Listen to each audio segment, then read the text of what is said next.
Introduction. The night that changed my life. The greatest discovery of my generation is that human beings can alter their lives by altering their attitudes of mind. William James. In 1980, first graduated from law school and thought I'd be a lawyer for the rest of my life. After all, that's what I'd wanted to do since my early teenage years. At first, everything went according to plan. After lots of studying that summer, I passed the bar examination and was admitted to practice law in New York. My personal life was also on the upswing. In early 1981, I married Dolores, a law school classmate. I was on my way to much success and happiness. Or so I thought. But, after practicing law for a few years, I realized I wasn't happy at all. Sure, there were some things I liked about being a lawyer. I enjoyed helping people resolve their disputes, especially when I could save them the agony of lengthy court proceedings. Yet, there were so many things about being an attorney that I disliked and that just seemed to drain the life out of me. Mounds and mounds of tedious paperwork and motions to be filed. Constant delays and postponements. It was not uncommon for a trial to be postponed 10 times. I dreaded going to work. I continued to grind out the work but grew more and more dissatisfied as an attorney. I was frustrated and very depressed. To put it bluntly, I didn't like my life, and saw no way that things were going to improve. Have you ever had a job where you dreaded going to work most days, where you felt that weight of the world on your shoulders each day? Well, that's how I felt. I was literally hunched over and in pain, both physically and emotionally. I looked much older than my years. I began to get headaches all the time, and my stomach was constantly churning. Fearing that I had some serious health problem, I saw some doctors and they ordered a battery of tests. Every test came back with the same result. They couldn't find anything physically wrong with me. One of the doctors suggested that I take Maalox to calm my upset stomach. Spiritually, I was dead. Nothing in my life had much meaning. This day-to-day drudgery was also affecting my appearance. Although I was in my late 20s, I looked like I was 40. In the early part of 1985, shortly after I had turned 30 years old, I was burned out. And, one particular evening, while sitting alone in my den, I knew that something had to change. Not knowing what to do, I simply said out loud, "There's got to be more to my life than this. There's got to be more than this misery and unhappiness." Help comes from an unlikely source. Later that night, I was watching TV in the den. It was around 1 a.m., and my wife, Dolores, had already gone to bed. But I was feeling so down I couldn't sleep. I channel surfed, looking for something to occupy my time. I tuned into, of all things, an infomercial. "You are not what you think you are, but what you think you are." Dr. Norman Vincent Peale. Normally, I would have changed that channel in a fraction of a second, but for some reason, I listened. The product being peddled was called the Mental Bank and was endorsed by actress Florence Henderson of Brady Bunch fame. The Mental Bank was a home study course that explained how everything we achieve in life is based upon our subconscious beliefs. I felt so desperate at that point that I decided to go for it. I pulled out my credit card and ordered the program. That night in my den was the turning point of my life. By the way, when I sheepishly told Dolores what I had done a day or two later, she was shocked. "You did what?" she asked in amazement. It's not that she objected to the purchase, it was just so out of character for me to buy something like that on impulse, and worse yet, from a TV infomercial. Several days later, the Mental Bank program arrived at my doorstep. And I was fascinated and excited to begin learning how our thoughts determine the quality of our lives. Prior to that time, I had never heard these ideas. Unfortunately, they don't teach you this stuff in school. The Mental Bank program spurred me to seek out other motivational resources. I began to read books by Napoleon Hill, Og Mandino, Norman Vincent Peale, and Robert Schuller. I started reading the Bible on a regular basis. And I eagerly listened to inspiring and then suddenly found a stream of water. Now, I can't tell you that everything in my life changed overnight, because it didn't happen that way. But, from the moment I began to change from a negative attitude to a positive attitude, I started to get significant results. I felt better. I had more energy. And I started to achieve goals that I would never have accomplished before, all because of a change in my attitude. I'm also happy to report that when people now ask how old I am and I say 44, they invariably reply, "You look so much younger." It's all in the attitude. From lawyer to motivational speaker, I continued my self-study program in my spare time, while I worked full-time as a lawyer. The positive thinking was helping my attitude at work, but I felt a passion for my hobby that I never felt for my work, and I dreamed about the day I could walk away from my job. In 1989, after 4 years of intensive research about attitude and motivational concepts, I agreed to present some adult education seminars in the evenings at a local high school. I was to be paid $30 for each 2-hour class. Not the kind of money that lets you quit your day job. Never underestimate your power to change yourself. H. Jackson Brown Jr. As I stood in front of the class to start my first seminar, I was petrified. My heart was pounding and I was sweating. But somehow I managed to muster the courage to just do it. The students loved the class, and I got a real adrenaline rush from presenting the material that had revolutionized my own life and that had the power to do the same for others. I was on my way.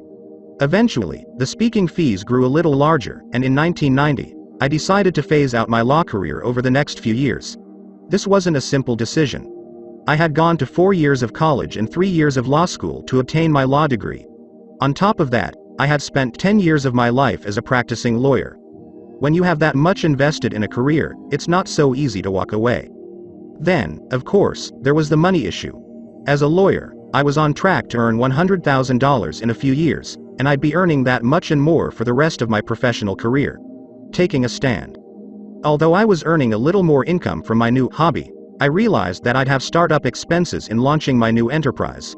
Fortunately, Dolores and I had saved some money over the years. To supplement my income, I began to sell a line of merchandise with my unique "Attitude is Everything" logo. But there was no way to avoid it. I'd have to take a huge financial step backward to start my new business, at least in the beginning. A positive attitude is a person's passport to a better tomorrow. Unknown, and yet, it was time to move on. I felt as if I was being pulled out of the legal profession and into my new career. Whenever I spoke to an audience or wrote a motivational essay, I was so invigorated and full of life. I knew that's where I belonged. So, I made a gradual transition, working 4 days a week as a lawyer, then 3 days a week, and then 2 days a week until, in 1992, I began working full-time as a motivational speaker and writer. Trust me, my mother wasn't thrilled when I told her that I was giving up the practice of law to speak about attitude. After all, it doesn't carry the prestige of saying, "My son is a lawyer." But these are issues you have to deal with when you take a stand in life. You have to face the fact that some people will disapprove of your decision. I also learned that you often have to let go of some things in your life and take a few steps backward before you can move forward in a new direction. Part of the price I had to pay was giving up the money, prestige, and security of my legal career. By the way, as it turned out, my mother became very supportive of my new career, especially when she saw that I was making progress and that I really enjoyed my work. Why am I telling you all this about my career transition? It's not to impress you with what I've done. Believe me, I've made plenty of blunders and mistakes along the way. I'm sharing my story because I want you to know how drastically my life changed and how much better it got when I made a change in my attitude. Proof positive that, indeed, attitude is everything. How you'll benefit from this book. Some final thoughts before we launch right into this material. This book can help you, no matter how positive or negative you are right now. Think, act, and talk with enthusiasm, and you'll attract positive results. Michael LaBeouf. If you're negative, don't despair. You can use these concepts to develop and maintain a positive attitude and to achieve incredible breakthroughs in your life. If you're already a positive person, you can use these principles to soar to even greater heights of success and fulfillment. I've spent more than 14 years researching why it is that some people succeed while others achieve disappointing results. During that time, I've read a few hundred books and thousands of magazine articles on attitude and success. I've listened to more than 2,000 hours of audio cassette programs. In addition, I've interviewed countless high achievers to learn their success secrets. More importantly, I have personally applied each and every success strategy that is described in this book. So, I know from first-hand experience that these ideas work and that they have the power to literally transform your life. Please don't misunderstand me. I don't claim to be a know-it-all on these subjects. Far from it. I consider myself a work in progress, and I continue to learn every day. However, I know what it's like to have a negative attitude, because that's the kind of attitude I had for the first 30 years of my life. I know what it's like to doubt yourself and your abilities, because that's what I did for 30 years. All of the positive changes that I've made in my life are the result of practicing the principles you'll read about in this book. Think, Speak, Act. This book is conveniently divided into 3 parts, and each part contains a series of lessons. So, if you ever need reinforcement in a particular area, it will be easy for you to turn to that lesson and reread it. In Part 1, Success Begins in the Mind, we'll be focusing on the power of attitude and belief to shape your destiny. You'll learn how your success initially depends on the way that you think. In Part 2, Watch Your Words, we'll concentrate on the way that you speak, how your attitude is reflected in your words, and how positive language can help to propel you toward your goals. In Part 3, Heaven Helps Those Who Act, we'll cover the final leg of our journey. Even if you think positively and speak positively, you won't achieve your dreams until you ACT. You can't sit back and just expect success to pay you a visit. In this section, you'll learn the action steps that will turn your dreams into reality.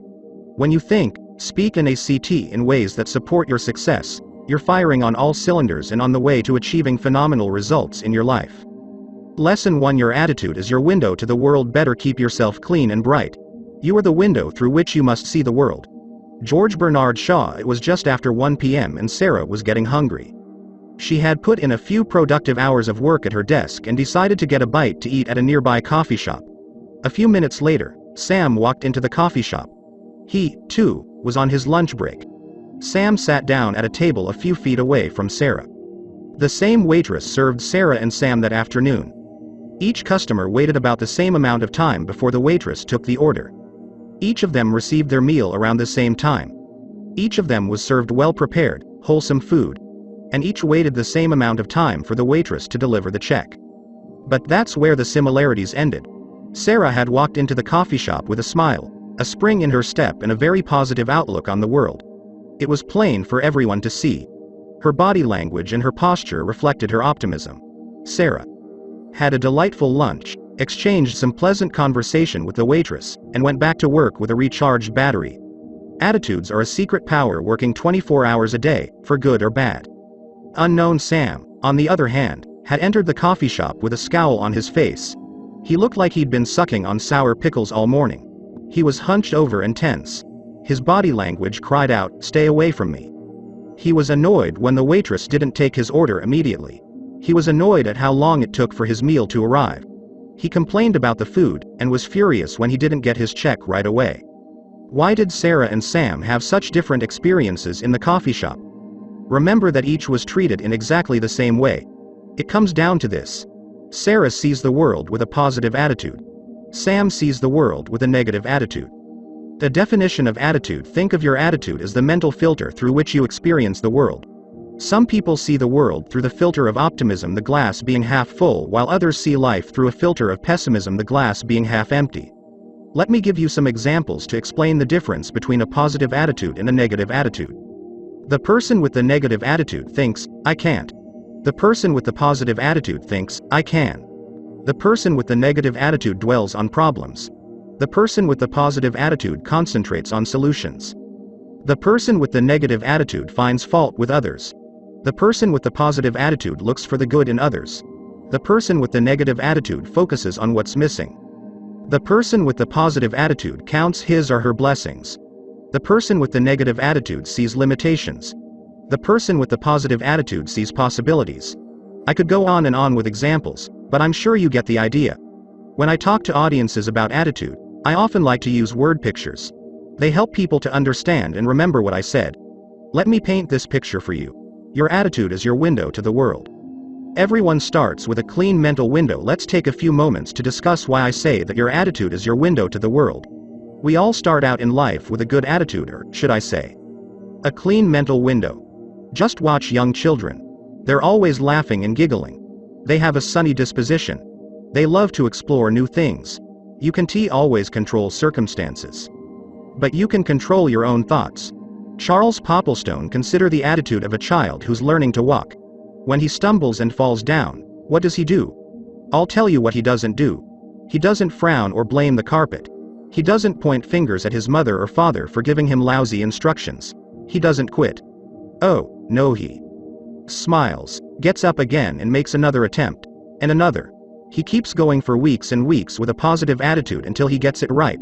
His window is squeaky clean, and he feels like he can conquer the world. But as you know, there comes a point where life starts throwing some dirt at our windows. And here's what happens. Our windows get splattered by criticism from parents and teachers. Our windows get smudged by ridicule from peers. Our windows get smeared by rejection. Our windows get soiled by disappointments. Our windows get clouded by doubt. The problem is, the dirt keeps building up, and all too many people do nothing about it. They continue to go through life with a filthy window. They lose their enthusiasm. They get frustrated and depressed. And most tragically, they give up on their dreams, all because they failed to clean their attitude window. That's the road I was traveling down. I had a dirty window when I was an attorney, and the longer I stayed in that field, the filthier my window got. I saw no possibilities. How could I? My window was splattered with the mud of negativity. Wash your window. But then, by the grace of God, I learned that all I had to do was clean off my window. I had to improve my attitude so I could see the world clearly again. After I removed the grime from my window, a whole new world opened up for me.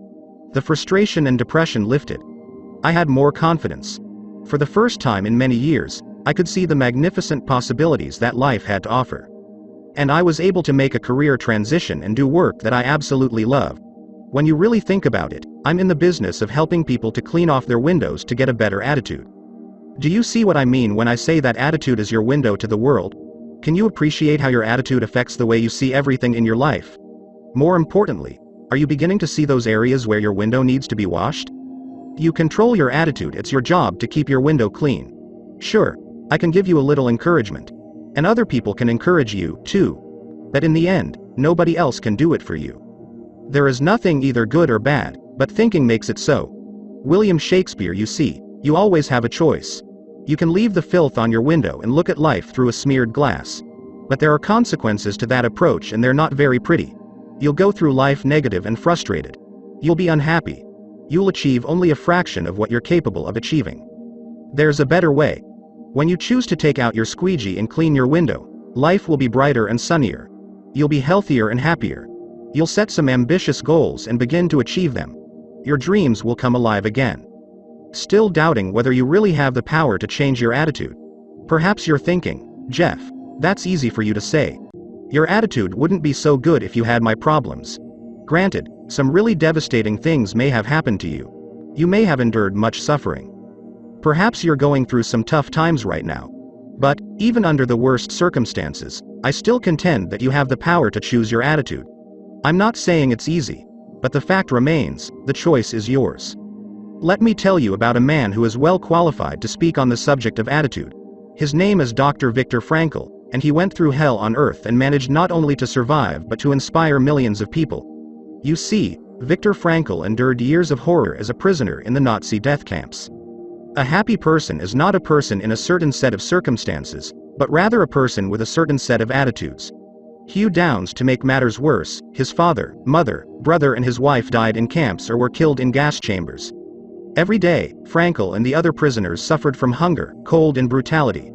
Can a person control his or her attitude in a situation like that? Here's what Dr. Frankl had to say about the importance of attitude in his best-selling book, Man's Search for Meaning. Everything can be taken from a man but one thing. The last of the human freedoms to choose one's attitude in any given set of circumstances, to choose one's own way. Even though conditions such as lack of sleep, insufficient food and various mental stresses may suggest that the inmates were bound to react in certain ways, in the final analysis it becomes clear that the sort of person the prisoner became was the result of an inner decision, and not the result of camp influences alone. Now, if Dr. Frankl and the other prisoners had the ability to choose their attitudes in the face of such unspeakable suffering, who are we to claim that we cannot take control of our attitudes? As Hugh Downs has said, a happy person is not a person in a certain set of circumstances, but rather a person with a certain set of attitudes. That's a powerful statement, and it's the truth. When it's all said and done, you, and you alone, control your attitude. Attitude and success. Okay. Let's say you clean off your window and develop a positive attitude. You're smiling. You sit home and think positive thoughts. Will that alone lead you to outrageous success and the realization of your fondest dreams? No, it won't, because there's more to success than just having a great attitude. To maximize your potential and achieve your goals, you need to apply certain time-honored principles of success that have helped millions of people to achieve extraordinary results. And they'll do the same for you. In the next 11 lessons of this book, I'll be taking you through these success principles, step by step. You'll learn about confronting your fears, overcoming adversity, harnessing the power of commitment, and much, much more. You'll get the information and inspiration you need to start living the life you've always dreamed about. Still, you may be wondering, what do these success principles have to do with attitude? In a word, everything. That's why I say attitude is everything. Without a positive attitude, you can't activate the other principles. Your success in life begins and ends with your attitude. It's only when you clean your attitude window that the other success principles can shine through. If your window is smudged, only a fraction of the light of these principles can get through. Your success is limited, or even blocked. But when you learn to keep your attitude window clear, the light comes pouring in and you can use these empowering principles to earn more money, have more satisfying relationships, increase your spiritual awareness and reach your full potential. When you combine a positive attitude with the other success principles, you become unstoppable. Lesson 2: You're a human magnet. Whether you think you can or think you can't, you're right. Henry Ford. What's the key to success? Why do some people succeed while others fail? Earl Nightingale, the great success writer, broadcaster and speaker, addressed this issue in his famous recorded message entitled, "The Strangest Secret." In this program, he identified the key to success in just 6 words. Of course, he went on to explain it in more detail, but the foundation of his success secret is only 6 words. You'd like to know the 6 words, wouldn't you? Well, before I tell you the key to success, you might be surprised to learn that the same 6 words are also the key to failure. Are you ready for the key to success? Here it is. We become what we think about. On a gut level, does that make sense to you? In his research on the subject, Nightingale found that all of the great writers, philosophers and religious leaders have agreed that our thoughts determine our actions. Here are the observations of a few great thinkers on this very point. Napoleon Hill said, "What the mind can conceive and believe, the mind can achieve." The Bible contains numerous references to thinking, including these: "Nurture your mind with great thoughts." Benjamin Disraeli. "According to your faith be it unto you." Matthew chapter 9 verse 29, "As a man thinketh in his heart, so is he." Proverbs chapter 23 verse 7, "If you can believe, all things are possible." Mark chapter 9 verse 23, Ralph Waldo Emerson put it this way: "A man is what he thinks about all day long." Robert Collier offered this insight: "There is nothing on earth you cannot have once you have mentally accepted the fact that you can have it." And finally, there are the well-known words of Henry Ford, who said, "Whether you think you can or think you can't, you're right." How this principle works: let's examine this concept a little further, that we become what we think about. Here's how it works. If you constantly think about a particular goal, then you'll take steps to move toward that goal. Let's say that someone whom we'll call Fred thinks he's capable of earning $30,000 per year. Like a human magnet, Fred will attract those employment opportunities that will move him in that direction. As long as Fred clings to that thought, he'll reach his goal of earning $30,000 per year. Now, what if Fred begins to think, "Hey, I'd like to earn more money to meet the growing needs of my family. I want to earn $50,000. Will Fred's income increase? It depends. Just how strong is Fred's belief that he can earn $50,000? It's quite possible that Fred would like to earn $50,000, but he doesn't believe that he's really capable of earning that amount. In that case, Fred will not reach his income goal of $50,000. If, on the other hand, Fred continually thinks about earning the higher income and believes in his ability to achieve that goal, he will, in fact, increase his income to $50,000. As you might expect, this concept is not limited to monetary goals. Suppose you're shooting a round of 95 on the golf course right now. By concentrating on bringing that score down to 85 and by truly believing in your ability to do so, you'll begin to take steps to move toward that goal. You may take lessons. You may practice more. But in the end, you'll bring your score down and reach your objective. Dominant thoughts rule the day. The idea that we become what we think about has also been expressed as the law of dominant thought. This means that there's a power within each of us that propels us in the direction of our current dominant thoughts. The key word here is dominant. You can't expect positive results when you spend 10 seconds a day thinking positively and the remaining 16 waking hours dwelling on negative outcomes. Here's the bottom line. A little positive thinking doesn't produce positive results. Just like a little bit of a diet doesn't work. It's like trying to lose weight by eating a healthy, low-calorie breakfast and then pigging out on cake and ice cream for the rest of the day. The same is true of exercise. You can't do a few minutes of exercise once a week and expect to be physically fit. Look at positive thinking in the same way. A little bit just doesn't get the job done. Instead, you must take control of your mental activity and think positively throughout each and every day until it becomes a habit. Remember, it has to be your dominant thought pattern. Take a moment to consider your dominant thoughts in the major areas of your life. Are they serving you or holding you back? Attitude adjustment leads to real estate ownership. Let me share a personal example to demonstrate the power of our thoughts. In the 1970s and early 1980s, I observed many people in my area, Long Island, New York, who were making a lot of money by purchasing homes for investment purposes and renting them out. The homes were appreciating in value considerably each year. Sure, there were the usual headaches of having to deal with tenant problems, but the return these investors were getting was incredible. Well, I kept thinking that I should start buying some investment homes, but I never took any action because I continued to doubt myself. My thinking was dominated by all of the things that could go wrong. Simply put, I had a lousy attitude. And with a negative attitude, is it any wonder that I never took the first step? They can because they think they can. Virgil, however, after I started reading books and listening to tapes on the power of attitude and belief, I decided to change my attitude about real estate investment. In the summer of 1986, I decided that before the end of that year I would purchase 2 investment homes. This time, I wasn't going to allow any negative thoughts to creep into my mind. For 6 months, I focused my thinking on one thing: owning 2 investment homes. I wrote down my goals several times each day and referred to them often. I believed, at the deepest level of my being, that I'd own 2 homes before the end of the year. In the evenings and on weekends, I went with real estate agents to look at homes. I personally visited about 100 homes and researched hundreds of others. In the fall of 1986, I purchased an investment property. What a great feeling of accomplishment to do something that I wouldn't allow myself to do before. But I still had work to do. And on December 29th, just 2 days before the end of the year, I reached my goal and bought the second investment home. As I look back at why I was able to purchase the real estate in 1986, while I couldn't do it in the years before then, the answer is clear. In 1986, I believed that I could do it. I had an unshakable positive attitude that propelled me forward to reach my goal. This entire experience was tremendously valuable to me. In fact, it was priceless because it taught me that you can achieve your goal when you believe in yourself and keep your thoughts focused on the positive.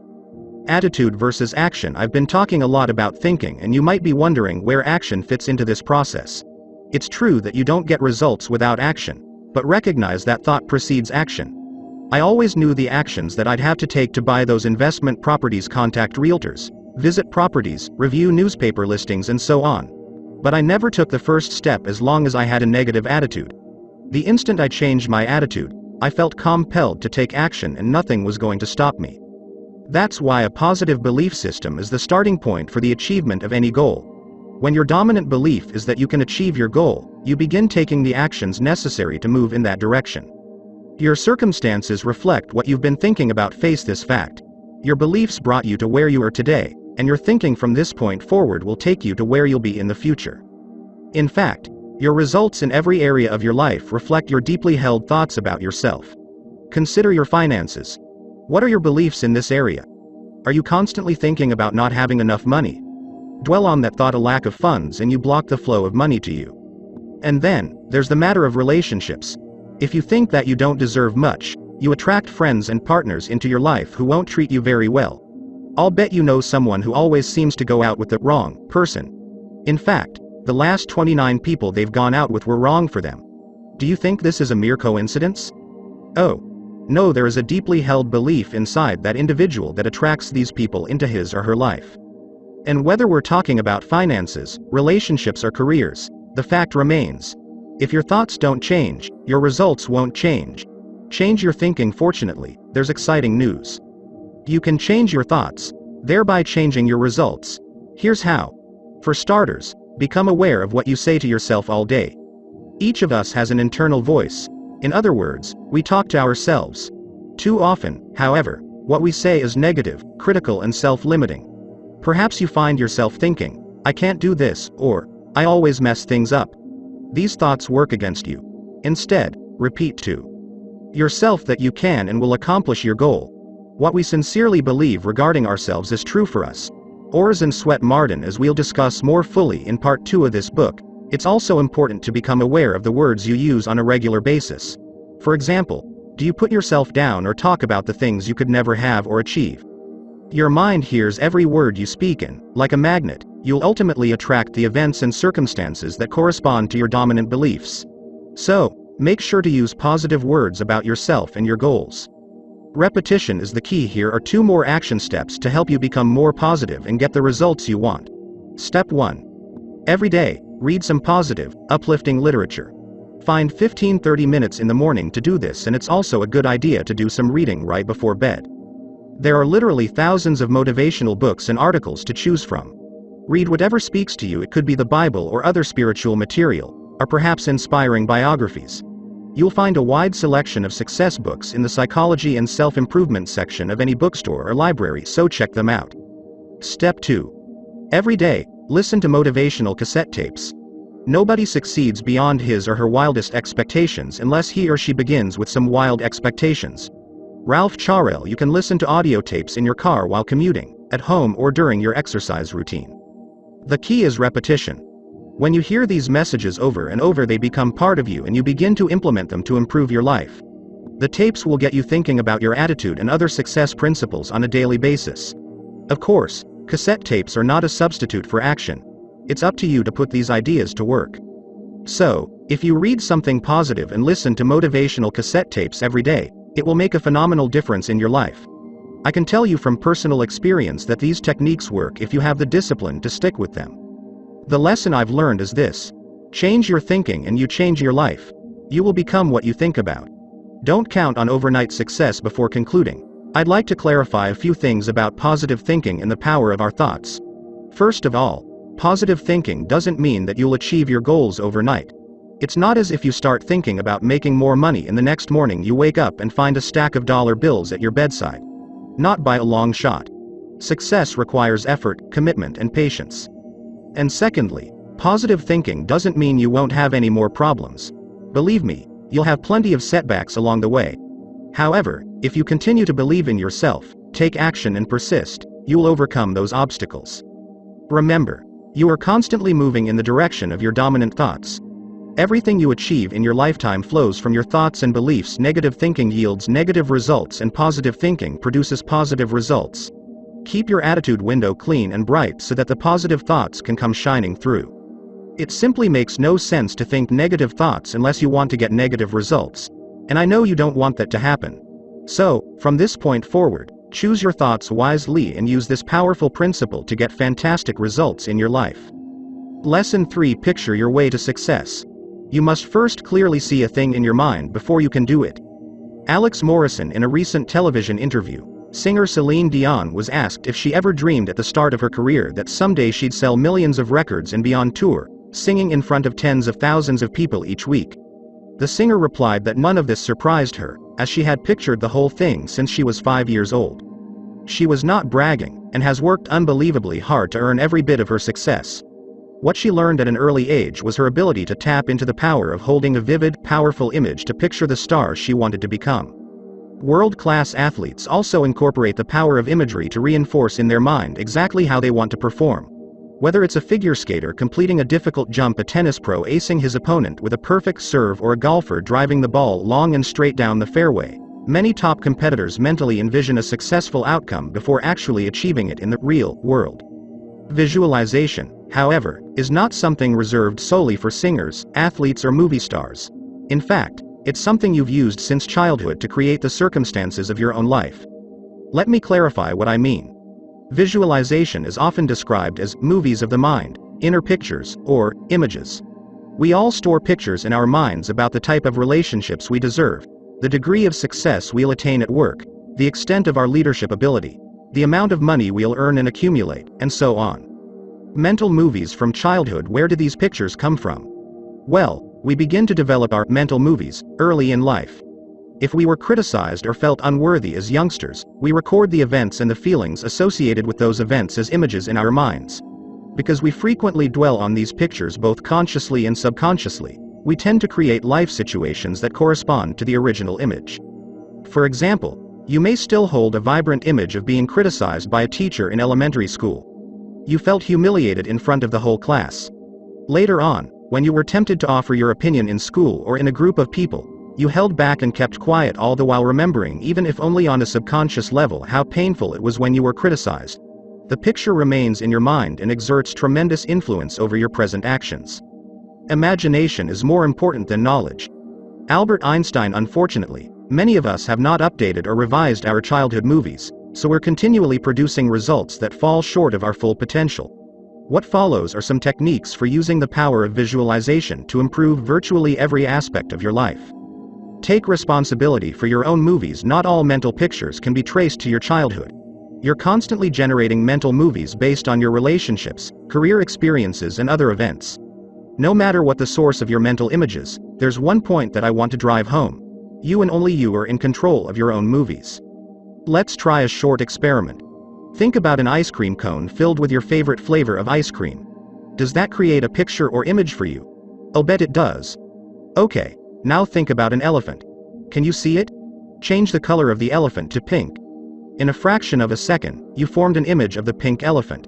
Can you bring back the picture of the ice cream cone? Of course you can. Can you see what I mean? You have control over the pictures that occupy your mind. However, when you don't consciously decide which pictures to play, your mind will look into the archives and keep replaying old movies on file in your mental library. Change the meaning of the old movie. It doesn't serve you to deny what happened in a past experience, no matter how painful or disappointing. You can't, for instance, change the fact that you were criticized by the teacher. You can, however, alter your interpretation of the event. That is, at the time you were originally criticized, the meaning you might have assigned to the experience was, "I'm not good enough," or "my opinions are worthless." While this was the interpretation of a child, you may have inadvertently carried it into your adult life. Today, though, you can consciously choose to view the situation differently. For example, the teacher may have disagreed with you, but it wasn't a statement about your intelligence or your overall worth as a person. Create new pictures. We can create new mental movies whenever we choose to do so. And when we develop and concentrate on new images that evoke powerful feelings and sensations, we'll act in ways that support those new pictures. So, the first step is to create an image of your desired outcome. You are limited only by your imagination. As you know, most people are terrified about public speaking. In survey after survey, it is listed as the #1 fear that people have ranked ahead of the fear of death. So, when most people are asked to even consider making a speech, what kinds of pictures do they run through their minds? They see themselves standing nervously in front of the audience. Perhaps they're having trouble remembering what they want to say. Run these images over and over on your mental screen and you can be sure that you won't have much success as a speaker. Instead, form a picture in your mind in which you're confidently giving your presentation. The audience members are listening to your every word. You look sharp. Your delivery is smooth. You tell a funny story and the audience is laughing. At the end, you get a warm round of applause. People come up afterward to congratulate you. Do you see how these kinds of mental images can help you to become a better speaker? Recognize, however, that the pictures in your mind are not fulfilled overnight. But, by being patient and by persistently focusing on these mental images, you'll automatically start acting in ways that support your vision. Picture your way to sales success. If you're involved in selling any product or service, it's vital that you see yourself succeeding on a consistent basis. If you're not getting the results you want, there's no question that you're holding on to pictures of sales mediocrity or sales disappointment as opposed to sales success. Right now, think about your next meeting with a prospect. In your mind, how do you see the encounter? Are you confident and persuasive? Are you enthusiastically explaining the benefits of what you're offering? Is the prospect receptive and interested in what you're saying? Can you vividly see a successful outcome to your meeting? You have control over the pictures that occupy your mind. Jeff Keller. Remember that you're the producer, director, scriptwriter, lighting coordinator, costume designer and casting director of your own mental movies. You get to choose how they turn out. By mentally rehearsing and running successful outcomes through your mind, you're paving the way for success in your sales career. Of course, if you currently run images through your mind where the prospect rejects your ideas and has no interest in your presentation, you'll attain very limited success from your sales efforts. You'll attract those people and those situations that correspond to your negative images. Relax and involve your senses. What's the best method to use when concentrating on your new images? It's been proven that your mind is most receptive to visualization when you're calm and not thinking about a lot of things simultaneously. So, sit down in a comfortable chair at home, close your eyes and do some deep breathing exercises to clear your mind and relax your body. Now, develop images that involve as many senses as you can. The more sights, sounds, smells, tastes and touches you put in your pictures, the more powerful that pull for you to make your vision a reality. Here's an example. Let's say you've always dreamed of owning a beachfront house in the Caribbean. Picture the white and peach-colored house. See the green palm trees slowly swaying in the gentle breeze. Smell the salt air. Feel the warm sand between your toes. Feel the sunshine on your face. Isn't this paradise? And all this can be yours if you hold on to this image and do what it takes to achieve it. Also, remember that those images associated with strong emotions have even more power, so be sure to add positive feelings to your vision. For instance, when visualizing your ideal job, combine the vivid mental picture and the physical senses with the terrific emotions of pride and satisfaction you'll have working in that new position. Vision is the art of seeing things invisible to others. Jonathan Swift. Finally, don't be concerned with the quality of your images at the outset. Some people can create lively color pictures while others have trouble getting anything more than a fuzzy image. It's also possible you may only be able to get a particular feeling at the beginning as opposed to a clear image. In any case, don't worry about it. Do the best you can and don't compare yourself to anyone else. Your images will become sharper over time. The key is to spend several minutes each day running these new movies in your mind. Write a check to yourself. It's extremely powerful to formulate images of successful outcomes and to run them through your mind. But, there's another technique you can use to accelerate your success.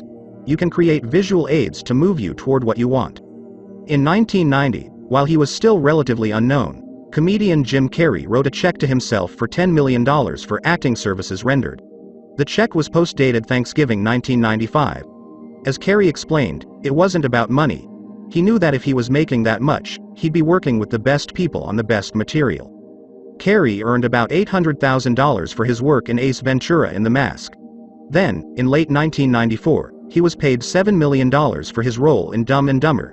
In 1995, he earned many more millions and is now getting $20 million per movie. Jim Carrey's post-dated check exercise is a great example of the power of the subconscious mind to actualize a goal that is held with deep conviction and feeling. Thinking about your goal and forming images in your mind will go a long way to creating the success you desire. However, when you also use a tangible representation of your goal such as a check, your chances of success are even greater. Now, I'm not sharing this example simply because it's an interesting story about Jim Carrey. This same technique can work for you, too. Why not tear out one of your checks right now and post-date it 3 or 5 years from now with the amount that you want to earn for services rendered? Make sure to look at that check at least once a day and believe that you're moving toward that goal. Getting the job you want. You can use visual reminders to your advantage in a lot of ways. It's not limited to checks. Here's an example involving a friend of mine, who we'll call Robert Jones. Robert received his party's nomination for a judgeship, and he'll be on the ballot in an upcoming election. While Robert stands an excellent chance of winning this election and realizing his dream of becoming a judge, he's still a little nervous and doubts creep into his mind now and again. I suggested to Robert that he make a handwritten sign that reads Judge Robert Jones and that he put that sign where he'll see it every day, for example, on his nightstand and on the bathroom mirror. I also recommended that he write these words on a card he can carry in his wallet. By looking at those words throughout the day, Robert is conditioning his mind to view himself as a judge. He's going to start thinking about wearing the black robes. He'll see everyone rise as he enters the courtroom. As these images become stronger and stronger, Robert will take those actions that will bring this picture into reality. He'll campaign more. He'll make sure his party is doing everything possible to get the voters out on election day. If you can dream it, you can do it. Walt Disney. While Robert could have formed strong mental images without the use of the sign, it has so much more power with the visual aid. The sign is a reminder to Robert to think about being a judge and to run successful images through his mind. Of course, there are no guarantees that this will work for Robert or that it will always work for you. But, once you try this for yourself, I think you'll find that it's an incredibly powerful aid to help you get what you want. So, is there a position that you want to achieve? Sales manager, supervisor, attorney, owner of your own business? Whatever it is, create a visual aid and your mind will get to work to bring that picture into your life. It works both ways. Be very careful when using visual reminders. Some people use negative aids and with very serious consequences. Bumper stickers offer a prime example. While riding in my car a few years ago, I noticed a bumper sticker on the car in front of me. The bumper sticker read, I owe, so off to work I go. In the last few years, I've seen this same bumper sticker over and over. It's obviously quite popular. Just a silly little rhyme, right? A harmless joke. Wrong. There's nothing funny or harmless about this message. When you put something like that on your car, you are programming your mind to keep you in debt. Think about someone who puts this bumper sticker on her car. We'll call her Alice. Every morning, Alice steps outside to greet the day and sees the statement, "I owe." When it's time to leave work, she goes back to her car and sees, "I owe." This idea will become embedded in her subconscious mind. She'll form mental pictures associated with being in debt. And, if you recall lesson 2, Alice will always attract what she thinks about most. In this case, she will attract lots and lots of debt. If you ask Alice why she never has enough money, she'll say that she has bad luck. The truth is, Alice is careless about what goes into her mind. The harmless, little bumper sticker of today becomes your reality tomorrow. Alice is a perfect example of someone throwing more mud on an already dirty attitude window. If attitude is everything, then Alice's predominant attitude is, "I'm a debtor." With an attitude like that, what do you think her future will bring, prosperity or more debt? We both know the answer to that question. Lights, camera, action. Well, there you have it, some suggestions for creating and benefiting from your own mental movies. Remember, if you don't take control and develop your own movies, you'll continue to replay the old ones.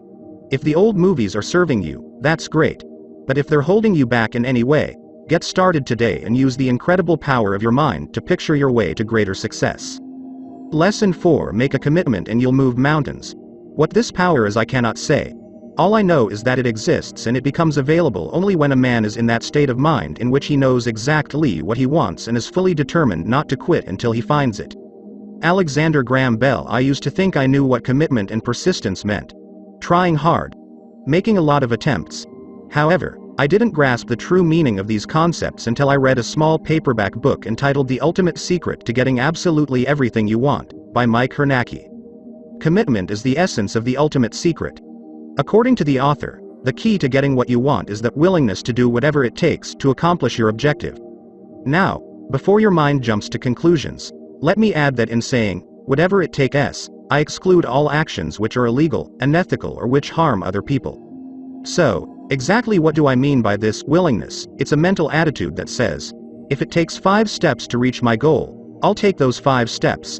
If it takes 55 steps to reach my goal, I'll take those 55 steps. If it takes 155 steps to reach my goal, I'll take those 155 steps. Of course, at the outset, you usually won't know exactly how many steps will be required to reach your goal. This doesn't matter. To succeed, all that's necessary is that you make a commitment to do whatever it takes regardless of the number of steps involved. Where does persistence fit in? Persistent action follows commitment, that is, you first must be committed to something before you'll persist to achieve it. Once you've made a commitment to achieve your goal, then you'll follow through with relentless determination and action until you attain the desired result. The magic of commitment: when you make a commitment and are willing to do whatever it takes, you begin to attract the people and circumstances necessary to accomplish your goal. For instance, once you devote yourself to becoming, say, a best-selling author, you might suddenly bump into a literary agent or discover a television program offering advice on this very topic. It's not as if these resources never existed before.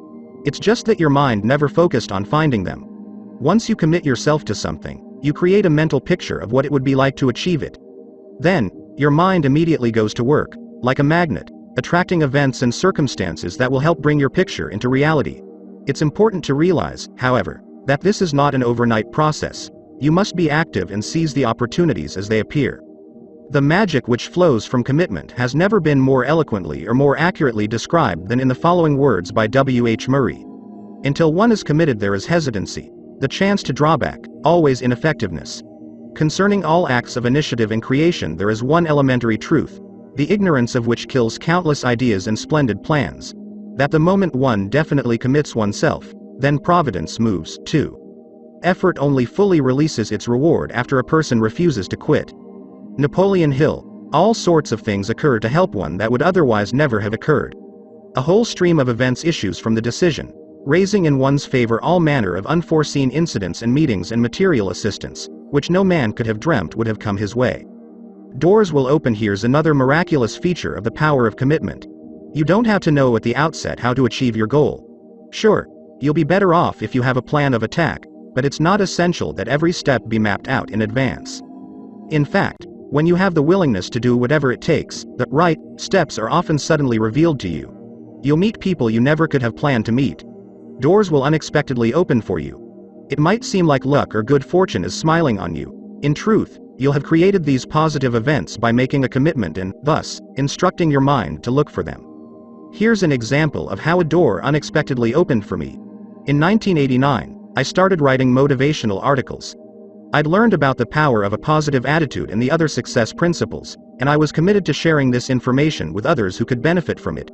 But I had no idea where to start. Do I send my articles to newspapers, submit them to magazines, write my own book?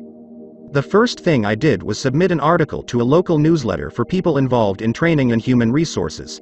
That article was printed in the summer of 1990.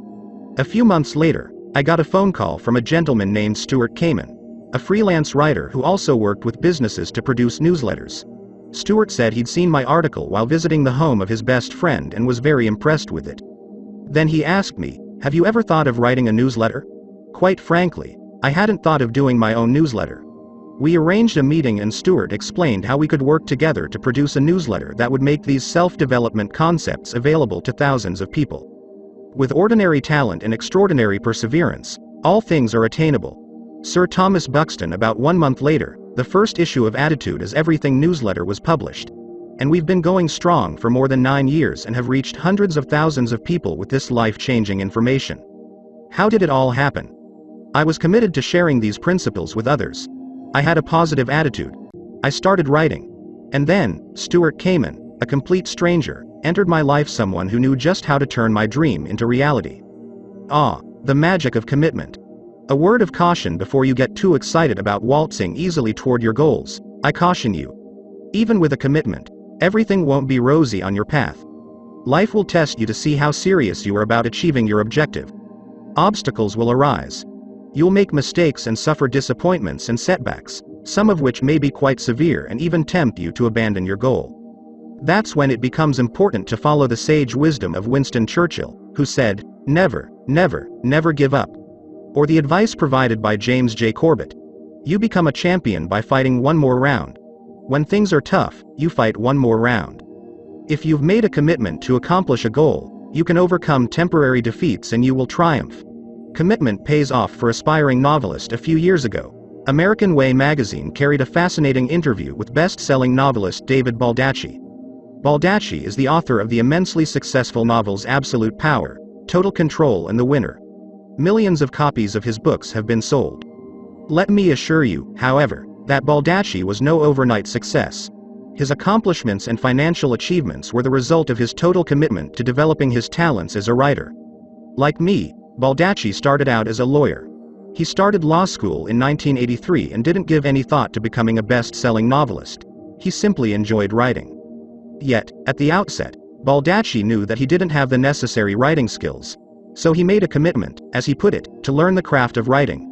For the first 5 years, he didn't finish any of his projects. Every day, he just worked on characters, plot development and other writing basics.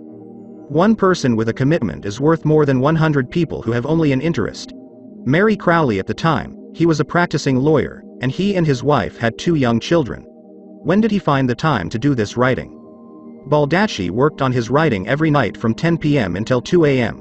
Now, that's a commitment to do whatever it takes. He pointed out, however, that he had fun writing. It wasn't a chore.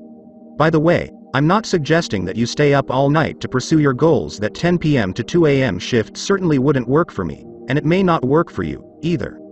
After 10 years of writing, Baldacci had completed some short stories and a few screenplays. His total sales, 0. All that he had to show for his efforts were a lot of rejections from editors. In 1996, all of Baldacci's efforts paid off big time. He received millions of dollars for the literary and movie rights to his blockbuster thriller Absolute Power. The star of the movie was Clint Eastwood. Such is the power of a person who is committed. He refused to quit. I've learned a lot about the magic of commitment from my good friend, Jerry Gladstone. In 1986, Jerry started his own company, American Royal Arts, selling a variety of collectibles. 1 year later, he decided to concentrate on selling animation art. He secured licenses with Warner Brothers, Hanna-Barbera and other, smaller studios. But he realized that to really grow his business, he needed to sell Disney art. For 3 years, he wrote letters and called Disney headquarters requesting permission to sell Disney art. Each time, he got the same answer from Disney. No. That didn't stop Jerry. He kept contacting Disney executives. One executive finally had just about all she could take of Jerry. So she told him, in a voice and tone reminiscent of Maleficent from Sleeping Beauty, the evil queen from Snow White and Cruella de Vil from 101 Dalmatians all rolled into one, you'll never get a Disney license. The rewards for those who persevere far exceed the pain that must precede the victory. Ted Engstrom time to give up, right? Not Jerry. Through all these rejections, he kept a great attitude. He called more executives at Disney. And then one gentleman at Disney, hoping to get rid of Jerry once and for all, said, well, the only two places we would consider allowing a gallery offering Disney artwork to open would be either Minnesota or Massachusetts. Jerry's business was in New York, and he had no desire to open a gallery in a remote location. Guess what Jerry did? He flew to Boston the very next day. And by the end of the day, he had signed a lease for a place on Newbury Street in Boston. He called the Disney executive to report that he had the Massachusetts location. They both had a good laugh. And then the executive said to Jerry, if you had the courage to go up to Boston the next day and open a place just like that, we have to put you on the Disney program. Within a few weeks, Jerry opened the Boston Gallery featuring the Disney line. Within a year, he was given permission to market the Disney line through his New York store. Jerry has now done business with Disney for 10 years. He has sold millions of dollars of Disney art and is the largest volume Disney animation art dealer in the world. Talk about commitment, talk about keeping a good attitude in the face of rejection. Jerry was going to get the Disney license no matter what it took. Just ask Jerry, and he'll tell you, in a New York minute, that attitude is everything. As long as it takes, I'd like to share with you the story of Benjamin Roll, who lives in Newport Beach, California. In 1990, at the age of 67, Roll graduated from law school. Naturally, before he could start practicing law, he had to pass the California bar examination. On his first attempt at the examination, he failed. On his second attempt, he failed. And he failed the third time, the fourth time, the fifth time, the sixth time, the seventh time, the eighth time, the ninth time, the 10th time, the 11th time, the 12th time, and the 13th time. Let me add one important fact. The bar examination is given only twice each year. So, at the time of his 13th failed attempt, Roll was now 73 years old. Most people would have quit, but not Benjamin Roll. He took the exam for the 14th time and he passed. In 1997, at the age of 74, Roll was admitted to practice law in the state of California. Now, here's a guy who's committed and willing to do whatever it takes. As Roll explained, I was going to pass that cotton picking exam if I lived long enough. And I did. Does this story tell you anything about the importance of attitude? Most people wouldn't even consider starting law school in their 60s. Yet, here's someone who not only enrolled in law school, but was willing to spend 6 years after graduation studying to pass the bar exam. Wow. Benjamin Roll's story is simply further proof that attitude is everything. Time to make a commitment now. Let's assume you have a goal in mind. The next question to ask yourself is, am I willing to do whatever it takes to achieve this goal? If your answer is, I'll do just about anything, except that I won't do, then frankly, you're not committed. And if you're not committed, it's likely that you'll be derailed and not achieve your objective. For instance, many people start a new business with this approach. I'll give it 6 months to prosper. If things don't work out after 6 months, I'll quit. This is not a mental attitude that leads to success. Where would novelist David Baldacci be if he had said, I'll try the writing for 1 year and if I can't sell anything, I'll give it up? He'd have missed out on the opportunity to do what he loves, have financial independence and live his dream. Now, I'm not suggesting that you just bull ahead without a plan and hope for the best. Of course you should set timetables, deadlines and budgets so you stay on course and succeed as quickly as possible. But the reality is, despite your most careful plans, you don't know how long it will take to achieve your goal and you can't foresee all. Lesson 5: Turn your problems into opportunities. Every adversity carries with it the seed of an equivalent or greater benefit. Napoleon Hill: when faced with problems or setbacks in your life, what is your immediate reaction? If you're like most people, your first impulse is to complain. Why did this have to happen to me? What am I going to do now? My plans are ruined. This response is only natural. However, after the initial disappointment wears off, you have a choice to make. You can either wallow in misery and dwell on the negative aspects of your situation, or you can find the benefit or lesson that the problem is offering. Yes, you'll probably face a period of uncertainty or struggle, but there's always a flip side to the difficulty. You see, a problem is often not a problem at all. It may actually be an opportunity. For instance, A problem may point out an adjustment you can make to improve certain conditions in your life. Without the problem, you never would have taken this positive action. For example, you probably know or have heard about someone who lost his or her job and then went on to start a successful business. Often, that person will tell you that if he or she hadn't been laid off, the new business would never have been started. What started as an adversity ended up as a golden opportunity.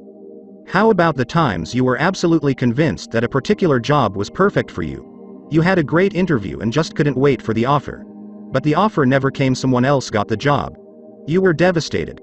Days or months later, a new job came along, and you realized that the first position was much less desirable than the one that came along later. The earlier rejection was, in fact, a blessing. Another example is the deal on that dream house, which falls through only to be replaced by something even better. Finding the benefit. The New York Times printed an essay, "Is There Meaning to a Brain Tumor?" written by a 40-year-old woman named Sharon, who was told that she had a large tumor behind her left eye. The tumor was surgically removed in a 6-hour operation. Fortunately, it was benign. Can you imagine someone finding a host of benefits in this frightening situation? According to Sharon, there have been many positives. Sharon was deeply touched by the outpouring of help and support the community gave to her and her family during this crisis. People in the community, some of whom were only acquaintances, provided evening meals for her husband and their children. Her friends made arrangements for her house to be cleaned. Sharon learned about the human capacity for kindness and for helping others in time of need. Having confronted the fragility of her own life, Sharon now says that she developed a more positive attitude and is eager to accomplish the goals she set while lying in her hospital bed. She also has developed a closer, more meaningful relationship with her brother and sister. As Sharon explained, it took a personal misfortune for her to see how good life can be. She has gained a new appreciation and zest for living by overcoming a trying and difficult experience. From tragedy to triumph, the road to success often travels through adversity. Just ask entrepreneur Dave Bruno. In the 1980s, Bruno worked his way up to national sales manager for a medical equipment company. He and his wife, Marlene, and their 3 young children lived in a lovely suburban home in Milwaukee. Things were looking good. But in 1984, Bruno lost his job. And several months later, while still out of work, Dave Bruno was driving home at night when his car veered off the road and crashed. He suffered massive injuries, including collapsed lungs, broken ribs, a bruised heart, a ruptured spleen, and a lacerated liver. The doctors didn't know if he would live. Bruno himself thought he was going to die. After tenuously clinging to a life support system for 3 days, he was miraculously in the clear. Bruno felt like he'd been given a second chance. No pressure, no diamonds. Mary Case. While recovering in the hospital, he started to think about what he would do with his life. Prior to the accident, and indeed for most of his life, he had collected motivational and inspirational quotes.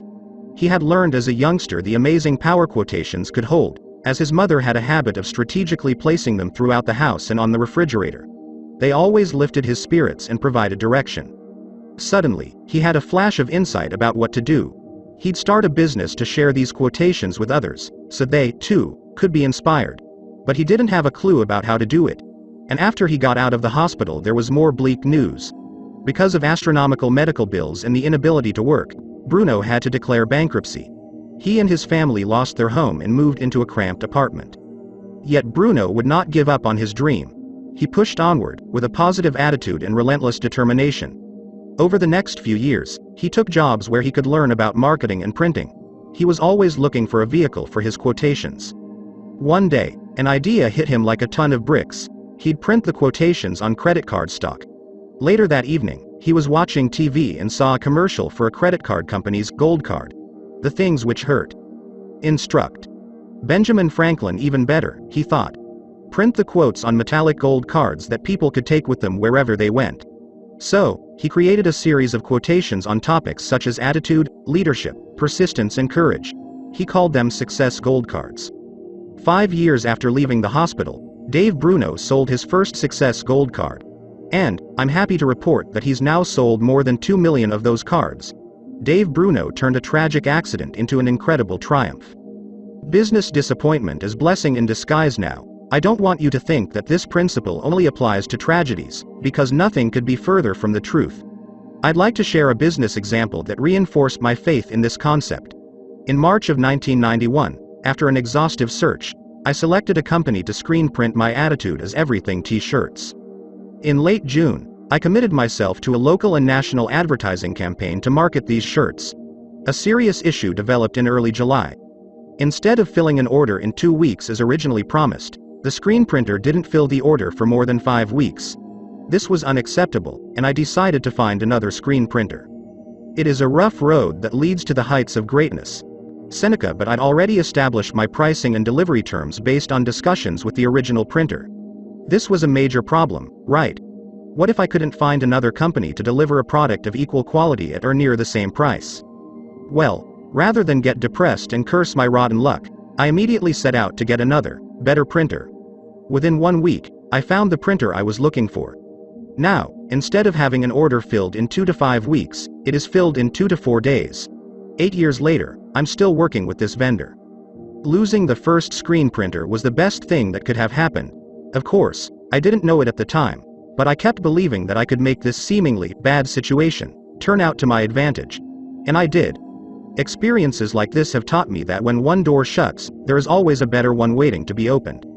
Career change emerges from frustration. My own career transition is another example of how benefits come from problems and difficulties.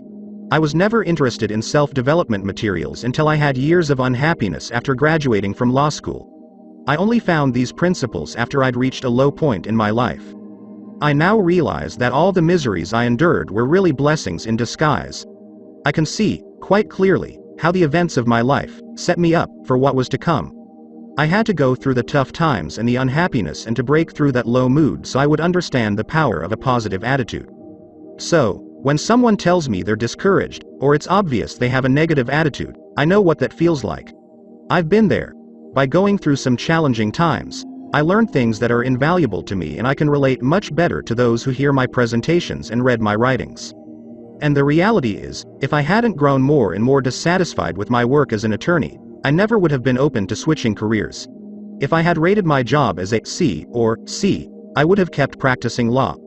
I would have settled for living a C life. It's only because I was a D and heading for an F that I was motivated to make a change. Adversity brings out our hidden potential. Jeff Keller. When someone asks me why I changed careers, I reply, without hesitation, lots of pain, physically, emotionally and spiritually. And it's that pain too intense to ignore that forced me to make a decision and move in another direction. Life is now an A, and things are only getting better. Now, let's look at your life. Can you think of any situations where a seemingly negative experience turned into something positive? Maybe you were dismissed from a job and then land at a better position. Or, perhaps you had a health problem and it caused you to change your diet or to start exercising regularly. Carefully review the difficulties and setbacks you've faced and identify the benefits and lessons that came out of these experiences. The positives are there if you look for them. How adversity serves us at this point. Let's examine 7 ways in which adversity can serve us. 1. Adversity gives us perspective. Once you've recovered from a life-threatening illness, a flat tire or a leaky roof doesn't seem so troubling anymore. You're able to rise above the petty annoyances of daily living and focus your attention on the truly important things in your life.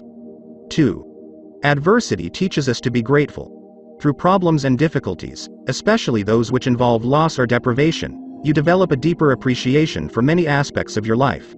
It's trite but true, you don't usually appreciate something until it's taken away from you. When you have no hot water, you suddenly value hot water. Not until you're sick do you cherish good health. The wise person continues to dwell on blessings, even after the period of loss or deprivation has passed. Remember, we're always moving in the direction of our dominant thoughts. Therefore, concentrating on what you have to be grateful for brings even more good things into your life. 3. Adversity brings out our hidden potential. After surviving a difficult ordeal or overcoming an obstacle, you emerge emotionally stronger. Life has tested you and you were equal to the task. Then, when the next hurdle appears, you're better equipped to handle it. Problems and challenges bring out the best within us. We discover abilities we never knew we possessed. Many of us would never have discovered these talents if life hadn't made us travel over some bumpy ground. Adversity reveals to you your own strengths and capacities, and beckons you to develop those qualities even further. 4. Adversity encourages us to make changes and take action. Most people cling to old, familiar patterns regardless of how boring or painful their lives have become. It often takes a crisis or a series of difficulties to motivate them to make adjustments. Problems are often life's way of letting you know that you're off course and need to take corrective action. 5. Adversity teaches us valuable lessons. Take the example of a failed business venture. The entrepreneur may learn something that enables him or her to succeed spectacularly on the next venture. 6. Adversity opens a new door. A relationship terminates and you go on to a more satisfying relationship. You lose your job and find a better one. In these instances, the problem is not a problem at all, but rather an opportunity in disguise. One door in your life has been shut, but there is a better one waiting to be opened. 7. Adversity builds confidence and self-esteem. When you muster all of your courage and determination to overcome an obstacle, you feel competent and gain confidence. You have a greater feeling of self-worth and you carry these positive feelings into subsequent activities. Look for the positive. Sure, you'll have your share of problems and adversities in life. I'm not suggesting that when tragedy strikes you deny your emotions or refuse to face reality. What I am saying is don't immediately judge your situation as a tragedy and dwell on how bad off you are. Sometimes you won't be able to instantly spot the benefit that will come from being in your situation, but it does exist. You always have a choice. You can view your problems as negative and become gloomy and depressed about them. Let me assure you this approach will only make things worse. Or, you can see every seemingly negative experience in your life as an opportunity, as something you can learn from, as something you can grow from.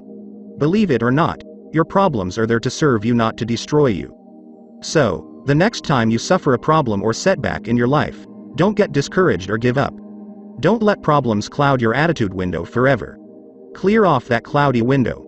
You may find, after the dust settles, that you can actually see better than you did before. Just remember the words of Napoleon Hill. Every adversity carries with it the seed of an equivalent or greater benefit. Continually ask yourself what you've learned from your trying experience and focus on moving forward and growing as a person. In times of crisis, always strive to maintain an optimistic attitude and an open mind, for this is the environment that will allow you to find the benefit in your difficulty. Lesson 6. Your words blaze a trail. The words you consistently select will shape your destiny.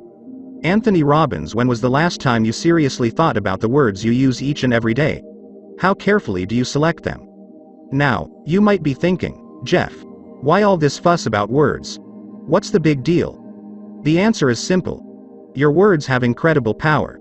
They can build a bright future, destroy opportunity, or help maintain the status quo. Your words reinforce your beliefs and your beliefs create your reality. Think of this process as a row of dominoes that looks like this: thoughts, words, beliefs, actions, results. Here's how it works.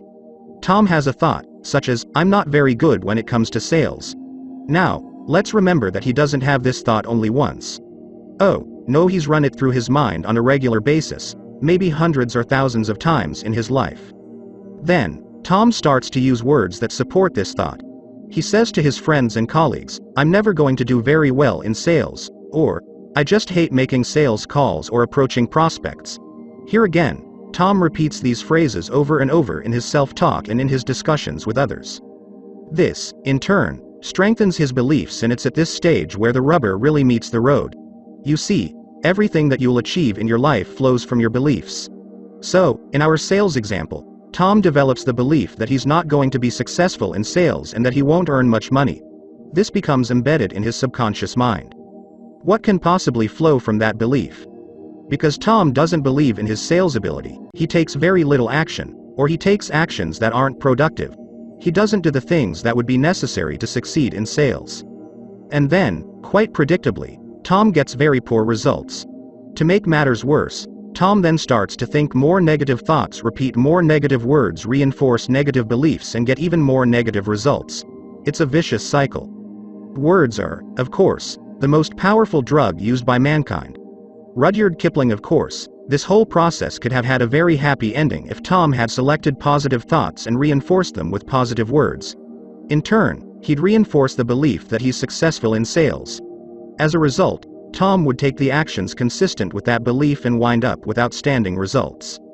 My point is, don't underestimate the role of your words in this process. People who feed themselves a steady diet of negative words are destined to have a negative attitude. It's a simple matter of cause and effect. You can't keep repeating negative words and expect to be a high achiever. And that's because negative words will always lead to the reinforcement of negative beliefs and eventually to negative outcomes. Why you don't want me to fix anything in your home when it comes to home repairs? I'm lost. You want me to replace a faucet or fix something in the toilet tank? I'd have a better chance of reaching the top of Mount Everest. Carpentry or electrical wiring? I haven't got a clue. You want to know my ultimate Achilles heel? It's those instruction sheets that explain how to assemble something that you've just taken out of the box. You know what I mean, those black and white booklets with references to Figure 10A, that show you or claim to show you where all the nuts and bolts go and how all the parts fit together. Instruction sheets have the same affect on me as kryptonite had on Superman. If you recall the old Superman programs, the villain would shoot bullets at Superman and the bullets bounced off his chest harmlessly. But there was one substance that Superman could not defend against kryptonite. Whenever the bad guy held up a piece of kryptonite, Superman got wobbly and began to lose his power. Well, when I see an instruction sheet, I get weak in the knees and lose my power. I just know it's useless for me to even look at it. There's no way I'm going to understand it. So I put down the instructions and yell for Dolores to come in and show me what to do. For Dolores, it's a piece of cake. How did it come to this? I don't claim to be the smartest guy in the world, but I consider myself to be reasonably intelligent. Am I missing some gene for home repair skills that other people were given? No, that's not it, either. The answer is quite obvious. For the last 40 years, I have repeatedly said, I'm no good at mechanical things, and I can't fix anything. And, lo and behold, after 40 years of using negative words, I've developed a strong belief that I can't do these things. Do you see how I created this situation by not being careful about the words I used? And the truth is I could eventually reverse this trend if I'd start using positive words about my ability to make repairs. Scientists' words are worth looking at. Years ago, I read an article about Kent Cullers, a scientist who headed NASA's Search for Extraterrestrial Intelligence project. Cullers, who has a doctorate in physics, was developing software that searches for radio signals indicating the presence of other life forms in the universe. Sounds a little like Star Trek, doesn't it? But make no mistake about it, this is some pretty technical scientific research. And yet, Cullers has a physical challenge to contend with. Let me tell you how he describes it. He refers to his condition as a trivial affliction, and just barely an inconvenience. What is Cullers' particular physical challenge? A touch of arthritis, or an occasional migraine headache. In words are seen the state of mind, character and disposition of the speaker. Plutarch Kent Cullers is blind. That's right, he's blind. Isn't it incredible that someone can describe blindness as a trivial affliction, or just barely an inconvenience? By using these words, Kent Cullers is empowering himself to achieve great things. He doesn't give any power to his limitations and, as a result, he is able to transcend them and accomplish more than those who have their sight. What obstacles are you facing in your life right now? Imagine the power you could unleash if you saw them as just barely an inconvenience, instead of as an insurmountable barrier. To tell or not to tell. When I speak about the importance of using positive language to move you toward your goals, some of you may be wondering, Jeff, do I say these positive words to myself or do I also say these words to other people? You may be afraid that if you tell others about your goals, they'll think you're being conceited and they may even laugh at you. Allow me to suggest a few guidelines in this area, with the understanding that there are no hard and fast rules and you should do what works best for you. To begin with, use positive self-talk as often as possible. In my view, the more the merrier. After all, you're talking to yourself, so you don't have to worry about others hearing your comments. The key is that you hear this positive input again and again and it becomes deeply rooted in your subconscious mind. Whether to share your goals with other people is a much trickier issue. One thing I've learned is this: never discuss your goals with negative people. All they'll do is argue and point out all the reasons why you won't be successful. Who needs that? Often, these negative Nellies are the ones who do little or nothing in their own lives. They have no goals or dreams and they don't want anyone else to succeed, either. Yet, there are some instances when you can benefit by telling others about your goals. First of all, make sure that you're speaking with someone who's extremely positive and totally supportive of your efforts. This should be the kind of person who would be absolutely delighted if you achieved this goal and would do anything in his or her power to assist you. You may have a friend or colleague that fits this role or certain family members. It's also important to share your goals with others who are working with you to achieve that outcome. For example, if a sales manager wants to increase sales in the coming year by 20%, he or she would make this goal known to everyone on the staff. Then, everyone can work together to achieve it. Even though I'm encouraging you to use positive words to move you toward your objectives, I'm not suggesting that you ignore the obstacles that you may face or that you discourage feedback from other people. Before embarking on any goal, you want to prepare for what may be coming down the road. Personally, I prefer to discuss those issues with someone who is positive, someone whose feedback includes creative solutions to the difficulties that may arise.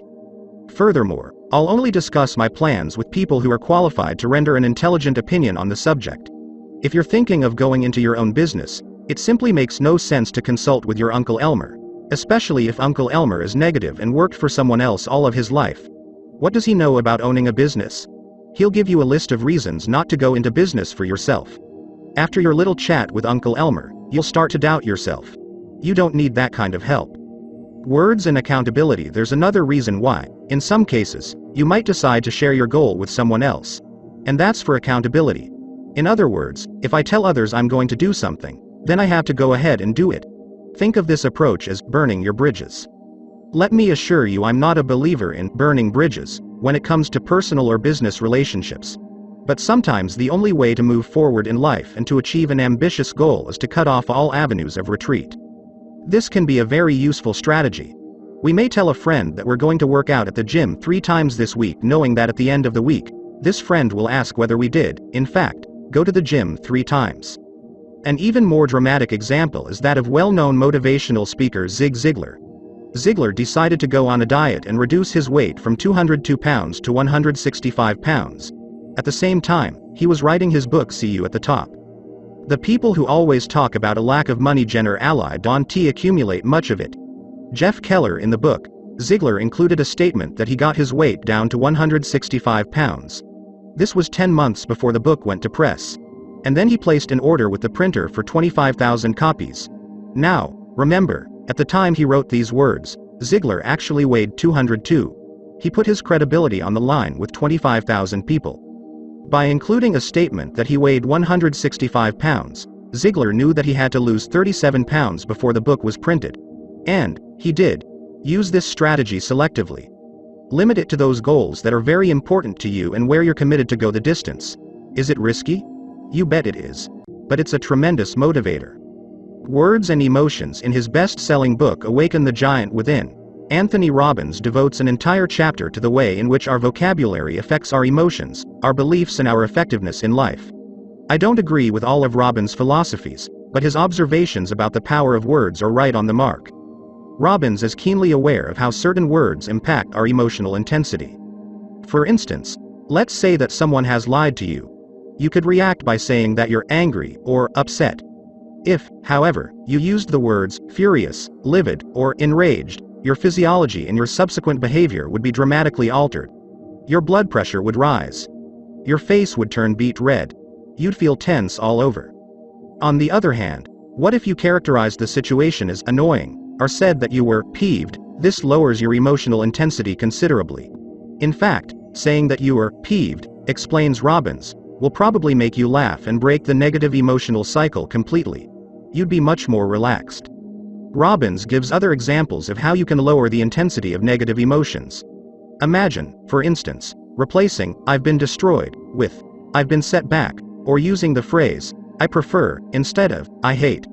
Of course, you can also intentionally select words to heighten positive emotions. Instead of saying, "I'm determined," why not say, "I'm unstoppable"? Or, in place of declaring that you feel okay, "I feel phenomenal," or "I feel just tremendous." Choose words that will point you in the direction of your goals. Jeff Keller. Juicy, exciting words like that lift your spirits to a higher level and profoundly influence those around you. When you consciously decide to use such terms, you're actually choosing to change the path on which you've been traveling. Others will respond to you differently and you'll alter your perception of yourself, as well. A closer look at your words. Let's take a look at your life for a moment. Are there any areas where you've been using phrases like, "I can't," "I'm no good at," and "it's impossible"? We all know people who make statements like these. "I can't draw," "I'm no good at math," "I can't remember names," "It's impossible for me to make that kind of money." When you make these comments day in and day out for 10, 20 or 30 years, you're programming your mind for failure. It all comes back to your attitude. Every one of these examples reflects a negative attitude. And if you see the world through a smudged window, you're going to use negative language and get disappointing results. Fortunately, you can control your words, which means that you have the ability to build a positive belief system and to produce the results you want. The first step is awareness. Let's examine the phrases you've been using in 4 key areas of your life: relationships, finances, career, and health. 1. Relationships. Do you say things like, all the good men or women are taken? Or, people are always taking advantage of me? If you do, you're literally programming yourself for unhappy relationships. Your mind hears every word you speak and it sets out to prove you right. With regard to our above examples, your mind will see to it that you attract only those persons who will disappoint you or take advantage of you. Is this what you want? If not, stop repeating and causing your mind to focus on such negative statements. 2. Finances. What words do you use on a regular basis to describe your current financial situation and your prospects for the future? Phrases such as, I'm always in debt, the economy is lousy, or, no one is buying, work against you. Far better to choose language which reaffirms prosperity and better economic times. Of course, you won't necessarily have abundant wealth within a few days after changing the way you speak. But the physical conditions can change only after your beliefs have altered. Clearing up your language is an important first step. After all, the people with wealth in this world didn't get that way by moaning about being in poverty. And the people who always talk about a lack of money generally don't accumulate much of it. 3. Career. If I were to ask you about your career prospects over the next 5 to 10 years, how would you respond? Be honest. Would you say that things will probably remain the same as they are now? Or would you describe a higher position with more challenges, more responsibilities, and increased financial rewards? If you respond, I don't know where I'm going in my career, chances are not much will change. Your language reflects your lack of vision and direction. If, on the other hand, you have a clear goal which you can and do articulate fairly often, even if only to yourself, you stand an excellent chance of reaching that goal. The same, of course, holds true if you have your own business. Do you use language that is consistent with the growth of your business? Or do you constantly talk about how you'll never get to the next level? 4. Health. Without question, our words have a profound impact on our health. For example, imagine that a group of us sat down to what seemed to be a perfectly wholesome and delicious meal. Then, 2 hours later, I called and told you that every person who ate with us had been rushed to the hospital and treated for food poisoning. Suppose that you felt perfectly fine before I called. How would you react after hearing my information? Most likely, you'd clutch your stomach, get pale, and feel very ill. Why? Because my words instilled a belief in you which, in turn, your body started acting upon. This same bodily reaction would have occurred even if I was playing a cruel joke and was lying about the whole situation. Your body responds to words it hears you and other people say. That's why it makes absolutely no sense to keep repeating that you have chronic back pain that will never go away, or that you get 3 or 4 bad colds every year. By uttering these statements, you are actually instructing your body to manifest pain and disease. Please don't misunderstand. I'm not suggesting that you deny pain or disease or that you can overcome any illness, but there's certainly nothing to be gained and much harm that can flow from using language that reinforces suffering and incurability.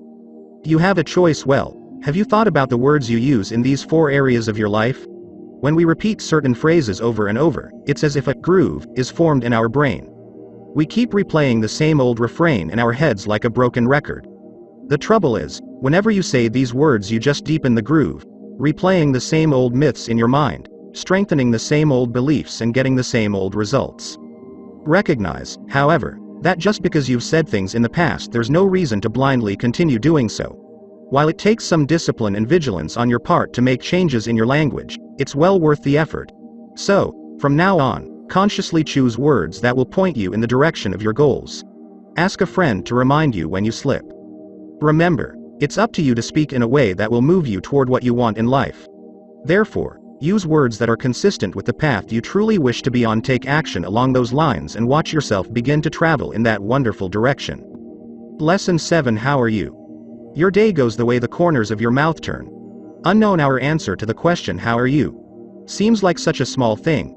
But we must answer that question at least 10 times a day, and perhaps as many as 50. So it's not a small thing at all. It's a significant part of our daily conversations. When someone asks, how are you? What do you say? Your answer is usually no more than a few words. And yet, that short response tells a lot about you and your attitude. In fact, your response can literally shape your attitude. I've observed that the responses to "how are you" can be classified into three categories: negative, mediocre, and positive. Let's examine these three categories and some common responses under each one. Negative responses. The negative replies to "how are you" include phrases such as lousy, terrible, I'm tired, it's not my day, thank God it's Friday, a day older, and a dollar broker. Don't ask. When someone responds with "don't ask, I know I'm in for trouble," that person is going to unleash a multitude of complaints and make me sorry for asking "how are you" in the first place. And I really pity those who take the "thank God it's Friday" approach to life. Think of what they're saying. Monday, Tuesday, Wednesday, and Thursday are bad days every week. For these people, 4/5 of their work week is lousy. The fifth day, Friday, is bearable, only because they know they'll have the next 2 days off. Is this a way to live your life? Are you beginning to see how these negative phrases can poison your attitude and turn off other people? Mediocre responses. Those in the mediocre group are a step up from the negative bunch, but they still have plenty of room for improvement. Here are some of the things they say. I'm okay. Not too bad. Could be worse. Same old, hanging in there. Fine. Do you really want to spend a lot of time with someone who thinks that life is not too bad? Is that the person you want to do business with? When we use words like these, we also diminish our energy. Can you imagine someone saying, could be worse, with an upright posture and a lot of enthusiasm? Of course not. These people sound like they haven't slept in 2 days. There's no getting around it. People who use mediocre words will develop a mediocre attitude and get mediocre results. And I know you don't want that. Positive responses. Then, there's the positive approach. These are the enthusiastic people who say, terrific, fantastic, great, excellent, super, I'm on top of the world, it doesn't get any better. Those who use positive words like these have a bounce in their step, and you feel a little better just by being around them. Be honest. How did you feel as you read the positive list? I don't know about you, but I'm energized and excited as I review that list. These are the people I look forward to meeting today. These are the people who are more likely to get my business. A smile is an inexpensive way to improve your looks. Unknown. Why not go back and reread the negative list and the mediocre list? Say them out loud. How do they make you feel? Bummed out, for sure. You see, if given the choice, I'd rather be around people who are positive and full of life as opposed to those who are negative and listless. It's like the old saying that everybody lights up a room, some when they walk into the room and some when they walk out. You want to be the one who lights up a room when you walk in. As for me, when someone asks me how are you, I usually respond with terrific. It projects a positive attitude to the other person, and the more I say it, the more I feel terrific. Join the positive group. Well, you've had a chance to review some typical responses in each category: negative, mediocre, and positive. Which of these phrases do you use most often? Which responses do your friends and family use? If you find yourself in the negative or mediocre group, I suggest you immediately consider revising your response and joining the ranks of the positive. Here's why. When you're asked how are you, and you say horrible or not too bad, your physiology is adversely affected. You tend to slump your shoulders and head and take on a depressed posture. What about your emotions? After stating that you're lousy, do you feel better? Of course not. You feel even more down in the dumps, because negative words and thoughts generate negative feelings, and eventually, negative results. And it's up to you to break it. Even if real circumstances in your life persuaded you to state that you're lousy, perhaps a promising business deal fell through, or your child received poor grades in school, your gloomy attitude does nothing to improve the situation. To make matters worse, your mediocre or negative reply turns others off. They're dragged down just being around you and hearing your pessimism. Form a new habit. If all of these negative consequences flow from your words, why do you continue to say them? More than likely, it's because you haven't recognized that you have a choice in the matter. Instead, you're following a habit that you developed many years ago, a habit that no longer serves you. In the end, your own words are a self-fulfilling prophecy. If you say everything is terrible, your mind is attracted to those people and circumstances that will cause that statement to be true. If, on the other hand, you repeatedly state that your life is wonderful, your mind will begin to move you in a positive direction. For instance, just consider what happens when you respond that you're excellent, or terrific. As you say these words, your physiology begins to correspond with your optimistic language. Your posture is more upright. Other people are attracted to your energy and vitality. Your business and personal relationships improve. Will all of your life's problems magically disappear? No, but you've set in motion a very important principle. We get what we expect in life. Say you are well, or all is well with you, and God shall hear your words and make them come true. Ella Wheeler Wilcox. I can tell you from first-hand experience that this is one of those little things in life that makes a big difference. About 15 years ago, when someone asked me how are you, I'd say something like okay with very little energy. You know what I was doing? I was programming myself to have okay relationships with people. I was programming myself to have okay success. I was programming myself to have an okay attitude and an okay life. But then, thank goodness, I learned that I didn't have to settle for an okay life. So I picked up my response a few notches and began to say terrific. I said it with some energy. Sure, at first it was a little uncomfortable. Some people looked at me like I was a little strange. But after about a week, it started to come naturally to me. And I was amazed at how much better I felt, and how people were much more interested in talking with me. Believe me, this is not rocket science. You don't need talent, money or good looks to have a great attitude. You just need to get in the habit of using a high energy, positive response, and you'll get the same exciting results I got. What if I don't feel terrific? Whenever I do a presentation and recommend to the audience that they give a very upbeat response to how are you, someone always comes up to me afterward and says, what if I really don't feel terrific? I don't want to lie to my friends and coworkers by telling them everything is wonderful when it isn't. Now don't get me wrong. I put the highest value on integrity and telling the truth. Yet, I don't think this is a matter of telling the truth. Let me explain. Assume for a moment that Sally feels tired. When someone at work asks her how are you, she wants to be perfectly honest, so she says, I'm tired. Here's what will happen. Sally will reinforce the belief that she's tired. She'll feel even more fatigued. She'll probably slump her shoulders and let out a sigh. She'll have a lousy, unproductive day at work. And let's get back to the person who asked Sally the question and who probably regrets it now. That person also feels worse. After all, when someone tells you how tired she is, do you feel uplifted? No way. Just the suggestion of the word tired, and you start yawning. So, Sally has brought herself down, as well as her coworker. A cloudy day is no match for a sunny disposition. William Arthur Ward. Okay, Sally goes home after her grueling day, and now she's exhausted. So she plops into her favorite chair and opens the newspaper to look at the winning lottery numbers. As she pulls her own ticket out of her wallet, she discovers that she's holding the winning ticket. She just won $10 million. What do you think Sally would do? Remember, she's very tired. You and I both know that Sally would leap out of her chair, be jumping up and down, screaming and waving her arms in the air. You'd think she was leading an aerobics class. Naturally, she'd run to pick up the phone to call her family and friends. She'd be a bundle of energy and would probably stay up all night celebrating and planning what to do with the money. But wait a second. 10 seconds ago, this woman was exhausted. Now, she's got the energy of a 15-year-old cheerleader who has just been told she made the cheerleading squad. What happened in those 10 seconds to change someone from being utterly exhausted to wildly exuberant? Did she get a shot of vitamin B12? Did anyone throw a bucket of ice water in her face? No, her transformation was entirely mental.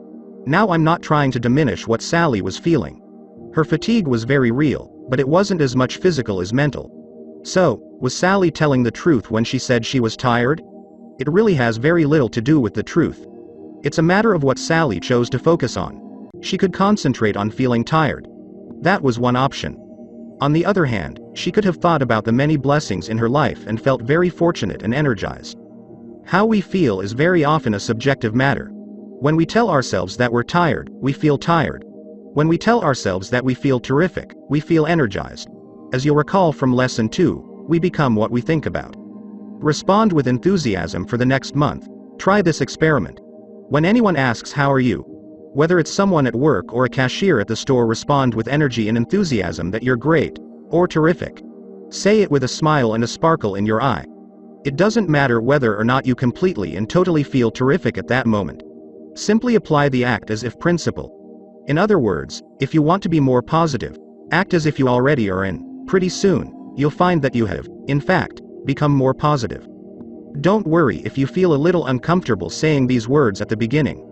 Stick with it and eventually you'll grow into it. You'll quickly notice that you feel better, that others want to be around you, and that positive results will come your way. By the way, how are you? I can almost hear you say terrific. Lesson 8. Stop complaining. Troubles, like babies, grow larger by nursing.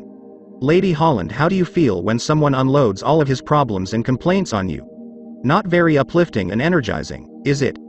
The truth is, nobody likes to be around a complainer except, perhaps, other complainers. Of course, all of us complain at one time or another. The important question is, how often do you complain?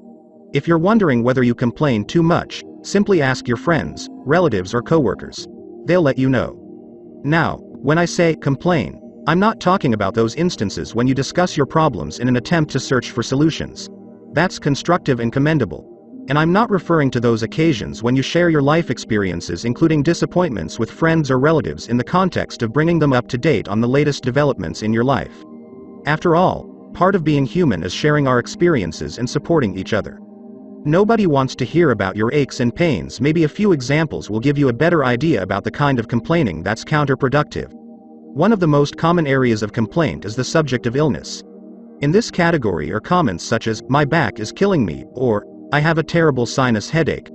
Worse yet, some people get very graphic in explaining the gory details of their particular ailment, such as, "I had this green stuff oozing out of my," and doesn't it just make your day when your coworker tells you that he or she is nauseous? Let's face it. What can I possibly do for you if you have a stomachache? I'm not a physician. Go to a doctor if you have a medical problem. More importantly, why are you telling me this? You might want sympathy, but all you're doing is dragging me down and reinforcing your own suffering. Talking about pain and discomfort will only bring you more of the same and encourage those around you to look for the exits. Self-pity is an acid which eats holes in happiness. Earl Nightingale. When it comes to complaints about illness, the principle of escalation usually rears its ugly head. Here's how it works. You tell your friend about the agony you went through with the flu. Your friend interrupts and says, "You think you had it bad. When I had the flu, I had a 104-degree fever and had to be rushed to the hospital. I almost died." Or, tell someone that your back or foot hurts and count how many seconds it takes for that person to switch the conversation to his or her own back pain and aching feet. Complainers love to play this game. Their pain is always worse than yours. Don't let it rain on your parade. Another favorite complaint area is the weather. It starts to rain and people say, "What a lousy, miserable day." Why does some moisture from the heavens make it a lousy day? When someone makes that remark to me, I respond, "It's wet out, but it's a great day." By associating rain with lousy day, you're programming yourself in a negative way. Furthermore, your complaints about the weather won't change the conditions. It simply makes no sense to get upset about things over which you have no control and which have no significant impact on your life. Finally, there are the petty complaints, such as, "The waiter didn't come over to take my order for 5 minutes," or, "John got an office with a larger window than I have." Life presents too many difficult challenges for us to get bogged down with silly things like that. And when you gripe about insignificant things, you're also saying something about yourself. If I'm your employer or a member of your team, I'm wondering how you'll react when we really have a problem worth worrying about. He had every reason to complain recently. I was in my office and thinking about some of the things that weren't going as well as I had planned. You know, the typical business problems results not happening as fast as I had expected. And I'll confess that I'd been doing a little complaining about it. Then Pedro walked in. Pedro is in his early 20s and came to this country about 6 years ago from Honduras. He works for a company that cleans homes and offices. You talk about a positive attitude. Pedro is one of the most positive people I've ever met, always smiling and upbeat. On this day, however, I asked Pedro about Hurricane Mitch and its impact on his homeland. The smile quickly left his face. He told me of the devastation the hurricane had caused. Thousands of people had died. More than 1 million people were left homeless. Pedro said that his father, mother and brother still lived in Honduras, and he had no idea if they were dead or alive. He had no way to contact them. All the phone lines in that area had been destroyed. Pedro said he thought about his family every day. Can you imagine the agony of not even knowing if your family is still alive? Then Pedro went on to tell me about all the things he was doing to help the people in Honduras. He was collecting money, clothing and other necessities. He was actively working with the relief organizations. Instead of just griping about the problem, he was doing whatever he could do to ease their pain. The secret of happiness is to count your blessings while others are adding up their troubles. William Penn, after speaking with Pedro, began to realize just how inconsequential my own problems were and how fortunate I am. You better believe I stopped complaining. I faced the rest of the day with renewed energy and a much better attitude. By the way, several weeks later I saw Pedro again. And yes, he had his usual winning smile and his great attitude. The good news is that his family members are all alive. The bad news is that they lost everything in the flood and are now living in a shelter. Clean water is very scarce. Disease is rampant. I can't even fathom what it's like to lose everything you own and have to start over from scratch, especially under these difficult conditions. Can you? There's no doubt about it. Pedro has every reason to whine about his family's bad luck. But he doesn't. He realizes that complaining would be a terrible waste of his time and energy. Thank you, Pedro, for reminding all of us that complaining is not the answer to our challenges in life. Putting things in perspective, there's another valuable lesson that we can learn from Pedro, and that's the importance of keeping things in perspective. Over the years, I've noticed that complainers lack perspective. They tend to blow their problems way out of proportion. Reflect upon your present blessings, of which every man has plenty, not on your past misfortunes, of which all men have some. Charles Dickens' optimistic people with great attitudes tend to have a sense of what's truly important in life. The dictionary defines perspective as the capacity to view things in their true relation or relative importance. Think about the people you know. Do you have any friends who get bent out of shape because they got a flat tire? And how about those who sever ties with close family members because of a dispute over the seating arrangements at a wedding? It's clear these folks have lost sight of the relative importance of things. I think we can all learn from Eddie Rickenbacker, who drifted in a life raft for 21 days, hopelessly lost in the Pacific. After surviving the ordeal, Rickenbacker said, "If you have all the fresh water you want to drink and all the food you want to eat, you ought never complain about anything." Let me share with you some of the things I'm grateful for. 1. I'm in good health. 2. Dolores is in good health. 3. We have our own home. 4. We have plenty of food to eat and clean water to drink. 5. We live in the United States and enjoy freedom. 6. I love my work. 7. I get to travel and meet fascinating people. 8. I have many loyal friends. 9. I draw strength from my relationship with God. This is just a partial list of the blessings in my life. And you know what? Even with all of these wonderful things, there are times when I start to take some of them for granted. But I've learned to quickly reconnect with these blessings, and it boosts my attitude and brings me right back on course. So, what is it that you've been complaining about lately? Are they really life and death matters? The next time you're tempted to gripe about your problems, pick up a pen and piece of paper and start listing all the reasons you have to be grateful. Let me tell you, it sure beats complaining. Be a source of positive news. I'm not suggesting that you just sit back and ignore all of the problems in your life. However, rather than complaining, it's far better to focus your attention and your energy on those steps you can take to solve, or at least lessen, your problem. For instance, let's say you're feeling a little tired lately.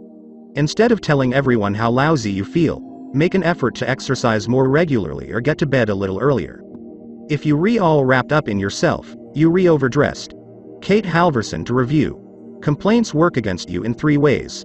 First, no one wants to hear negative news about your illness and your problems.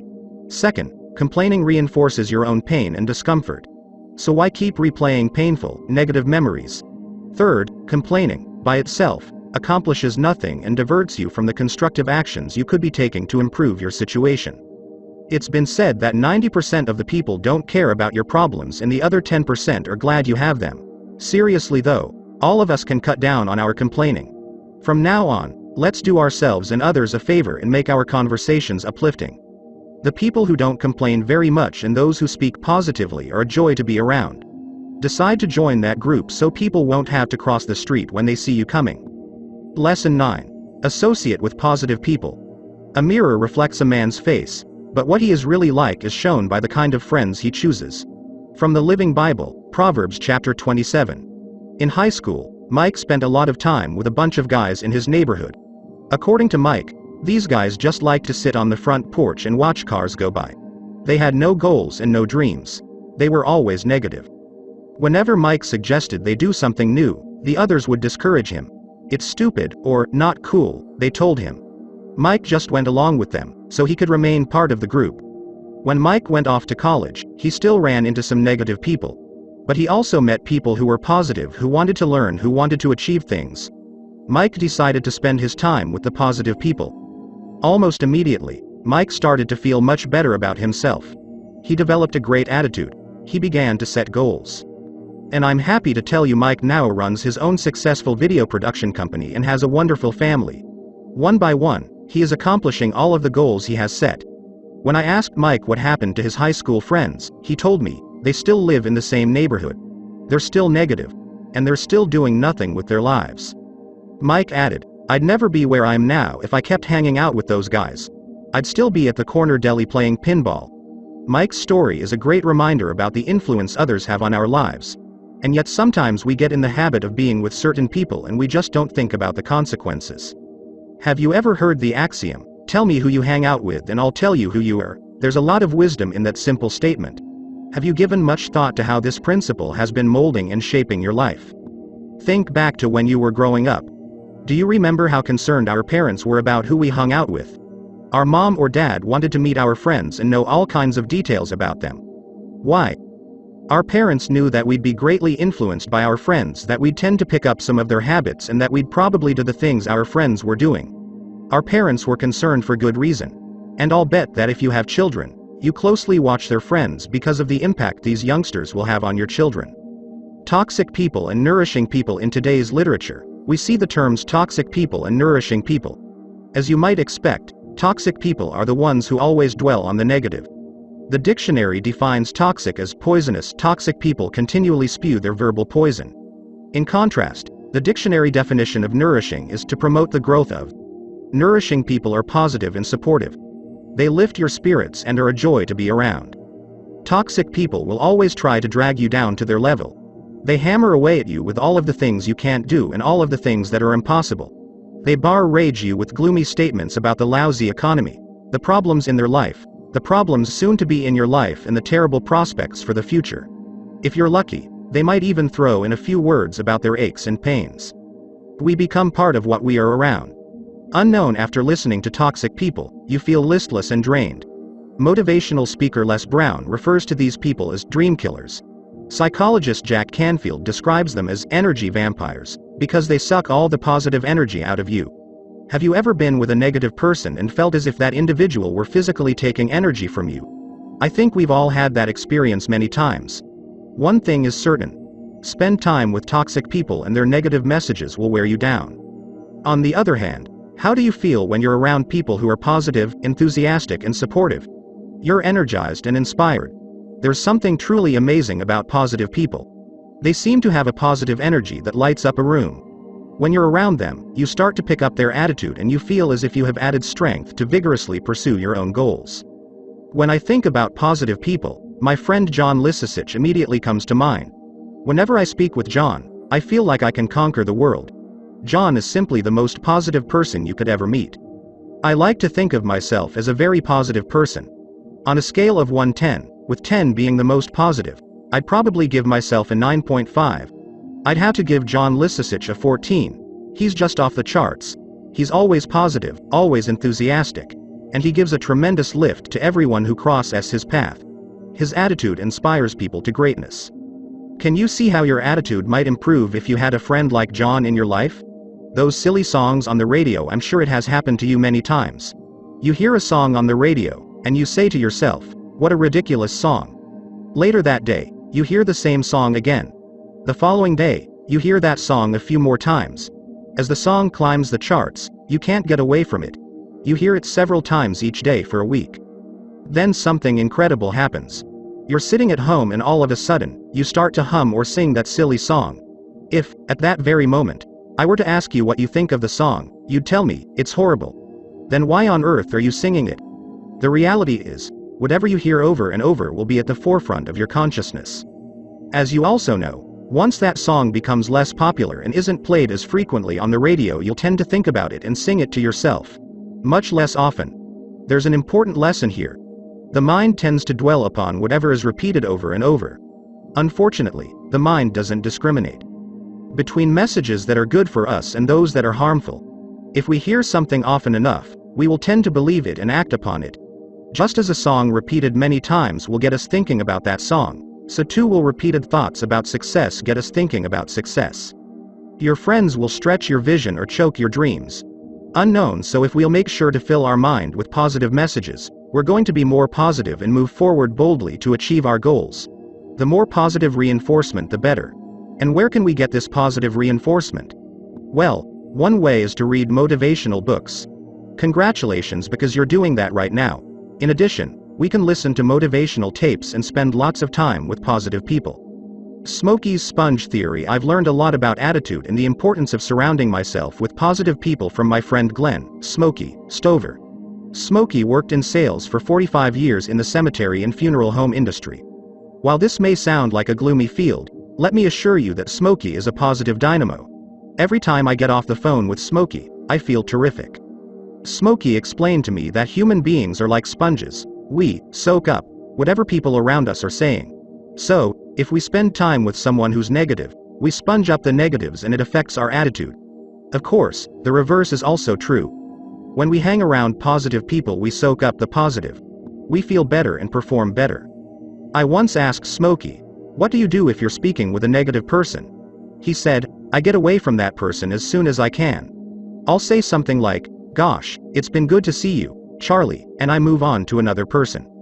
Then I asked Smokey, "Did you ever have a friend who was negative?" "Not for very long," he said. Well put, Smokey.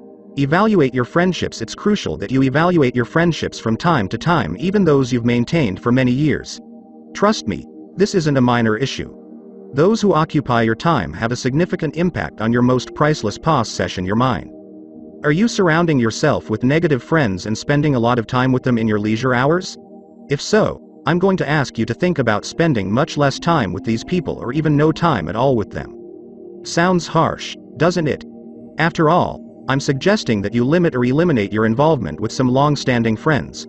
When I tell people this at my seminars, invariably someone will raise a hand and accuse me of being cold or uncaring.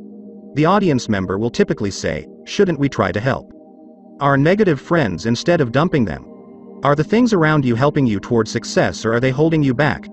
W. Clement Stone. Well, you're free to do whatever you think is best, and each situation must be dealt with on its own unique facts. However, I've found that in most cases, hanging around these negative friends doesn't help them, and it doesn't help you either. Everyone gets dragged down because most negative people don't want to change. They just want someone to listen to their tales of woe. If you have a strong urge to spend time with negative friends, ask yourself, why am I choosing to be with these people? Consciously or unconsciously, you may be choosing to hold yourself back to be less than you are capable of becoming. By the way, I think it's wonderful to try to help someone overcome their negativity. But if you've been trying for several years and aren't getting anywhere, maybe it's time to move on. Let me clarify one important point. I'm not making a judgment here that negative people are any less worthy than other people. I'm saying there are consequences if you spend time with people who are negative. What are the consequences? You'll be less happy and less successful than you could be. Toxic relatives. What do you do if you happen to have toxic relatives? Obviously, this is a touchy issue. What I'm going to suggest is that you don't turn your back on your family members. Family ties are precious, and I think we must make every effort to maintain harmonious family relationships. Even so, I recommend that you put some controls in place that reduce the impact your toxic relatives have on your life. You're not abandoning them or refusing to speak with them, but you are putting some limits on your involvement with them. For example, if you have negative relatives, I suggest that you don't go out of your way to call them on the phone several times each day if you know they're going to put you down or criticize your every move. What good can possibly come from that? We get bombarded with enough negativity as it is. Just turn on the radio or TV or read a newspaper. Do we need our relatives to provide even more negative news? I don't think so. And here's another suggestion that will work equally well whether you're talking with a friend or a relative. When the discussion moves to a negative subject, resist the temptation to accuse the other person of being negative. That will usually make things even worse. Instead, gently shift the conversation to a more positive topic. Remember that I'm not asking you to disown your relatives or refuse to attend family functions. This is about limiting your contacts with negative relatives so you don't get dragged down to their level. Positive people in the workplace. Just about every organization has some negative people working there. And sometimes you have to interact and work alongside these people. But don't go out of your way to spend time with these prophets of gloom and doom. For instance, if you frequently have lunch with negative people at work, stop having lunch with them. All they're doing is filling your mind with negativity. You can't perform at your best if you allow these people to dump their negative garbage into your mind. There's no need to be nasty or to tell them off. You should be able to find a diplomatic way of distancing yourself from this poisonous group. Good friends are good for your health. Dr. Erwin Saracen instead, take charge. Be proactive. Make it a point to eat at your desk, to take a client out to lunch, or to sit at a different table in the cafeteria. Do whatever you have to do to make lunch a positive experience. Make no mistake about it. Positive people are welcome in any organization, and negative people are hurting their chances for advancement. The problem of negative workers has gotten so bad that I recently got a brochure in the mail announcing a full-day seminar entitled, How to Legally Fire Employees with Attitude Problems. The business community is waking up to the fact that when it comes to productivity in the workplace, attitude is everything. Choose your friends wisely, as I said at the beginning of this lesson. Tell me who you hang out with and I'll tell you who you are. If you're serious about getting a raise or a promotion at work, succeeding in your own business, or improving yourself as a human being, then you have to start associating with people who can take you to the next level. As you increase your associations with nourishing people, you'll feel better about yourself and have renewed energy to achieve your goals. You'll become a more positive, upbeat person. Lesson 10. Confront your fears and grow. Do the thing you fear, and the death of fear is certain, said by Ralph Waldo Emerson. As I sat in the audience listening to motivational speaker Gil Eagles, little did I know that one sentence was about to change my life. Gil Eagles gave a marvelous presentation that day. He had many valuable things to say, but there was one line, one absolute gem that stands out. Here's what he said: if you want to be successful, you must be willing to be uncomfortable. I'll never forget those words. And Gil was right on the money. To achieve your goals and realize your potential, you must be willing to be uncomfortable, to do things that you're afraid to do. That's how you develop your potential. Sounds so simple, doesn't it? And yet, what do most people do when they face a frightening situation or new activity? They back away from the fear. They don't take action. I know, because that's what I did for the first 30 years of my life. And I can tell you without hesitation that it's a losing strategy. Show me a successful person and I'll show you someone who confronts his or her fears and takes action. Examining our fears: have you ever been afraid or anxious before trying a new or challenging activity? Has that fear ever stopped you from taking action? I'm sure you've been paralyzed by fear at one time or another in your life. I know I have. That's simply part of being human. Of course, every person has a different fear threshold. What frightens one person to death might have little impact on someone else. For example, to some, speaking in public or starting a new business is scary. Others might be fearful about asking someone for directions or for a date. Regardless of how trivial or silly you believe your fears may be, this lesson applies to you. Nothing in life is to be feared. It is only to be understood. Marie Curie: when I talk about fear, I'm not referring to physical risks that might injure you or endanger your health, such as diving off cliffs in Acapulco or bungee jumping. I'm scared of those things, too, and I have no plans to do either of them. What I'm talking about here are those challenges that stand in the way of your personal and professional growth. These are the things that scare you, but which you know are necessary if you're going to get what you want in life. The comfort zone: when you're gripped by fear and anxiety, it's usually because you're stepping out of your comfort zone. Let's take some time to discuss this important concept and how it relates to your success and the development of your potential. Each of us has a comfort zone, a zone of behavior that is familiar to us and where we feel comfortable and safe. Think of your comfort zone as the inside of a circle. X terrified, X slightly afraid. Comfort zone: the activities and situations that lie inside the circle are non-threatening and familiar. They're routine, part of your everyday life, the things you can do with no sweat. In this category are tasks such as speaking to your friends or co-workers or filling out the daily paperwork at your job. However, you occasionally face experiences or challenges that are outside your comfort zone. These are represented by the X's in the diagram above. The farther the X is from the circle, the more afraid you are to participate in that activity. When faced with something outside your comfort zone, you suddenly feel nervous. Your palms become sweaty and your heart pounds. You begin to wonder, will I be able to handle it? Will others laugh at me? What will my friends and relatives say? As you look at the diagram above, what does the X represent for you? In other words, what fear is holding you back from reaching the next level of success or fulfillment in your life? Is it fear of approaching new prospects? Is it fear about changing careers? Is it fear about learning new skills? Is it fear of going back to school? Is it fear of telling other people what's on your mind? Is it fear of public speaking? Whatever that X represents for you, just be honest and admit it. My guess is that thousands, if not millions, of people have the very same fear you have. In fact, let's take a closer look at what most people are afraid of. The most common fears during many of my presentations, I distribute index cards to the audience members and ask them to write down, anonymously, the fears that are standing in the way of their professional and personal growth. Then, I collect the cards and read them aloud. What do you think people write on those index cards? In most audiences, regardless of profession or geographical location, the same answers come up again and again. Here are some of the most common fears they identify. 1. Public speaking or giving presentations. In virtually every group, this is the number one fear. The vast majority of people are terrified about speaking in front of a group of people. 2. Hearing the word no or having their ideas rejected. This response is very common among salespeople, especially those who make cold calls. 3. Changing jobs or starting their own business. Over the years, I've noticed that more and more people are listing this fear. We have a lot of unhappy workers in corporate America today, and they yearn for a more satisfying work environment, but they're afraid to do anything about it. 4. Telling managers or executives negative news, what the managers or executives don't want to hear. This one is self-explanatory. 5. Talking to people in upper management. Many entry-level workers and even managers are terrified about speaking to executives in the company. They even hesitate to make small talk with the president or CEO of their organization for fear they'll say something silly or appear stupid. 6. Fear of failure. Those who won't try something new for fear that it won't work out. We'll tackle this issue in more depth in Lesson 11. Well, are you surprised by any of the fears on this list? Do you have any of them now, or have you had them in the past?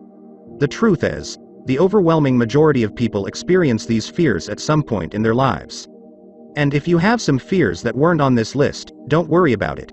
You are stronger than any of your fears and you can overcome them. The benefit of backing away from your fears when confronted with an anxiety-producing event. Most people will retreat to avoid the fear and anxiety. That's what I used to do. You see, backing away does relieve the fear and anxiety that would have resulted if you followed through with the activity.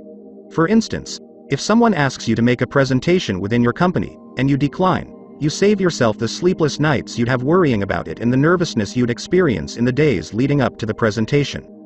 In fact, I've found that's the one and only benefit you get by retreating, a momentary avoidance of anxiety. Think about it for a moment. Can you list any other benefits that people get when they refuse to confront their fears? I've asked that question of thousands of people, and nobody has been able to come up with any additional benefits. For good reason, there are none. The price you pay now. I want you to seriously consider the price you pay when you back away from those fears that are standing in the way of your growth. Here's what happens. Your self-esteem is lowered. You feel powerless and frustrated. You sabotage your success. You lead an uneventful, boring life. Is this a price worth paying for the short-term avoidance of fear and anxiety?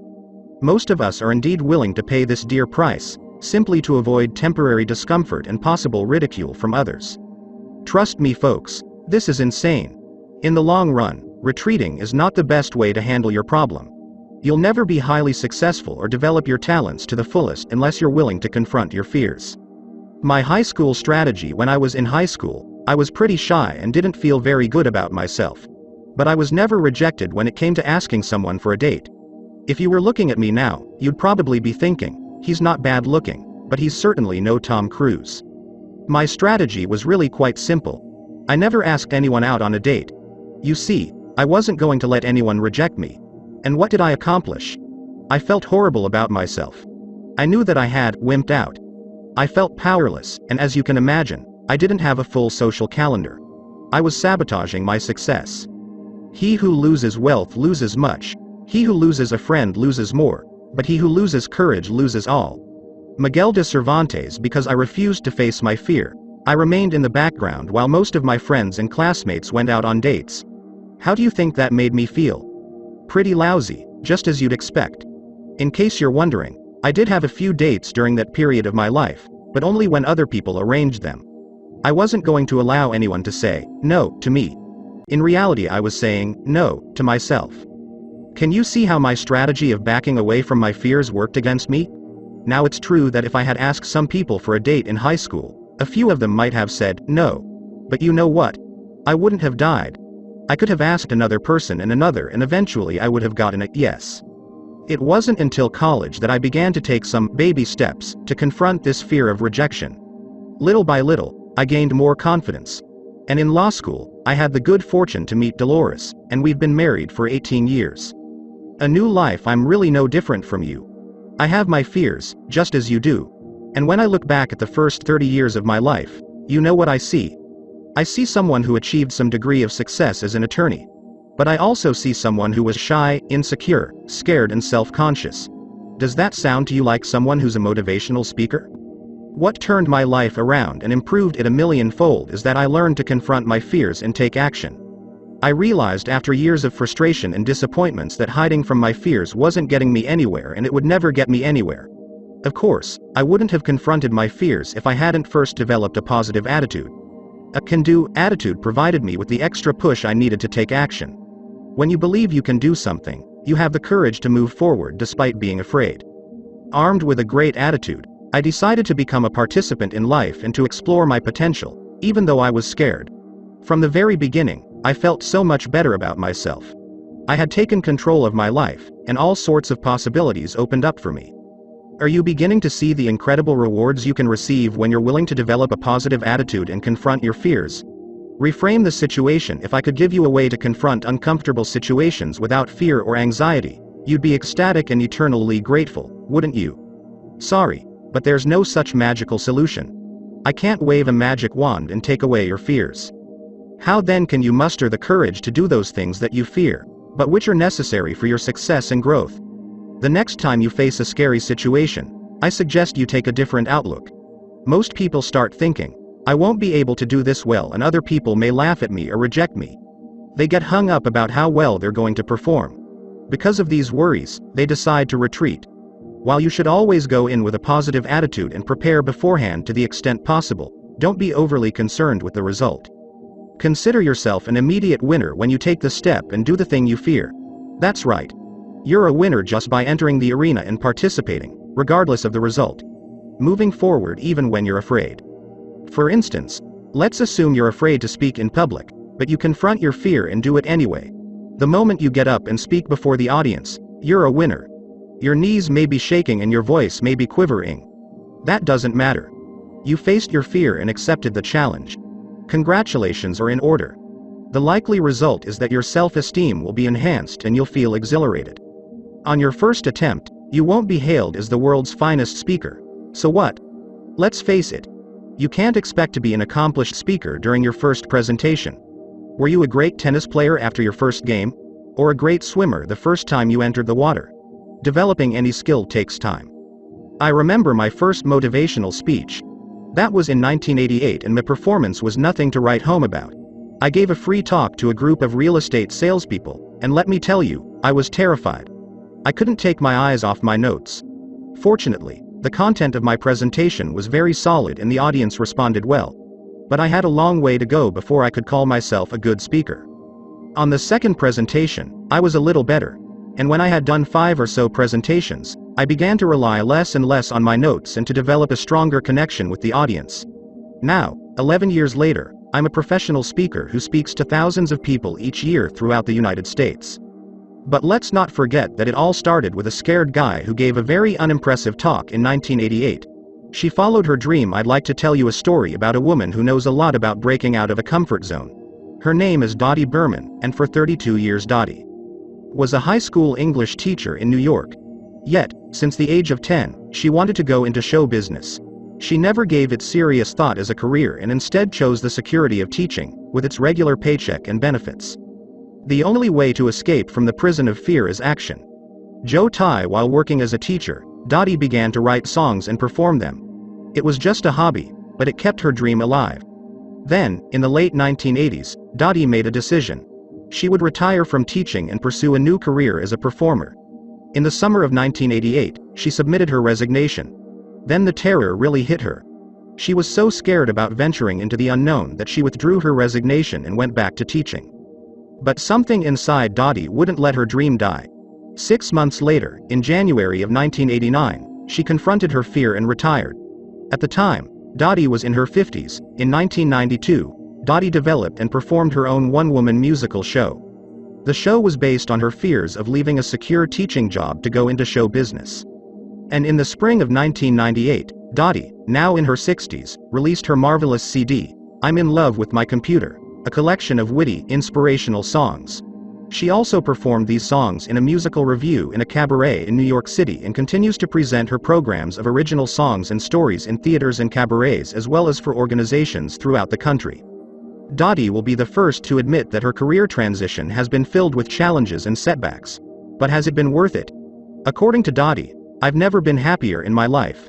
Bravo, Dottie, for confronting your fears and inspiring us to follow our dreams.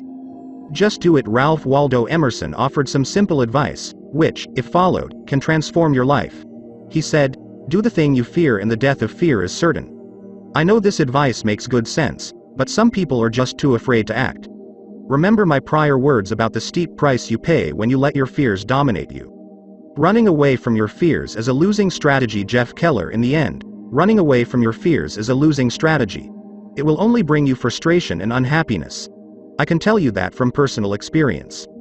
There's nothing wrong with having some fears. Successful people have fears. The difference is that successful people take action and move forward despite being afraid. It's not always easy, I'll grant that.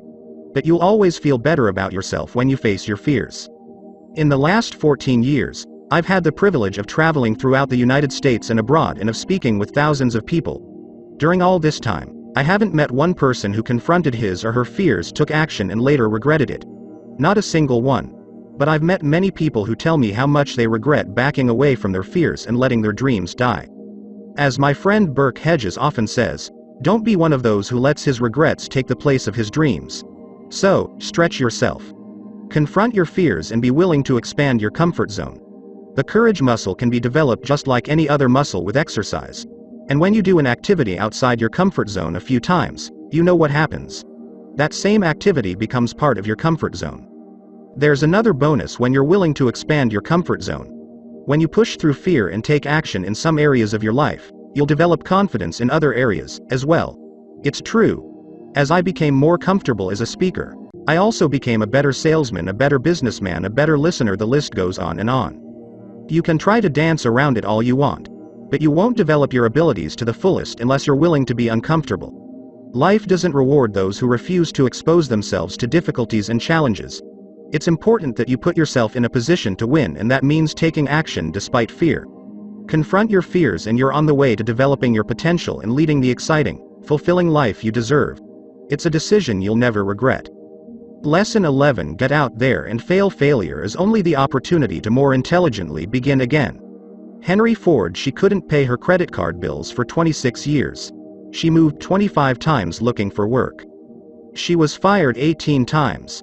She worked for 26 years before she earned an annual salary of $22,000. She occasionally lived on food stamps and slept in her car.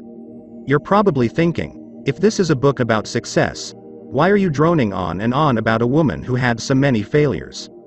I'll tell you why. The failure, described above, as well-known TV talk show host Sally Jessy Raphael.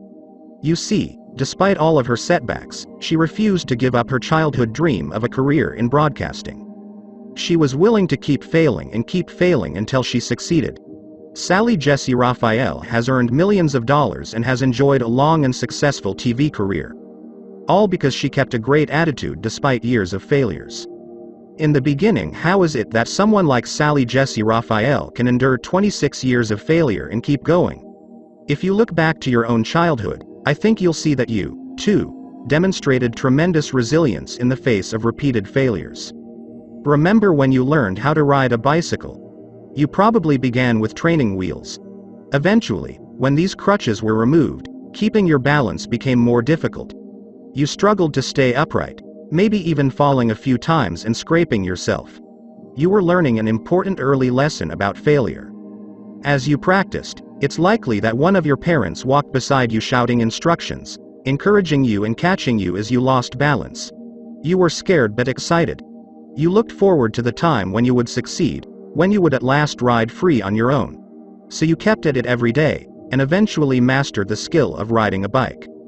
What contributed to your ultimate success in learning how to ride your bike?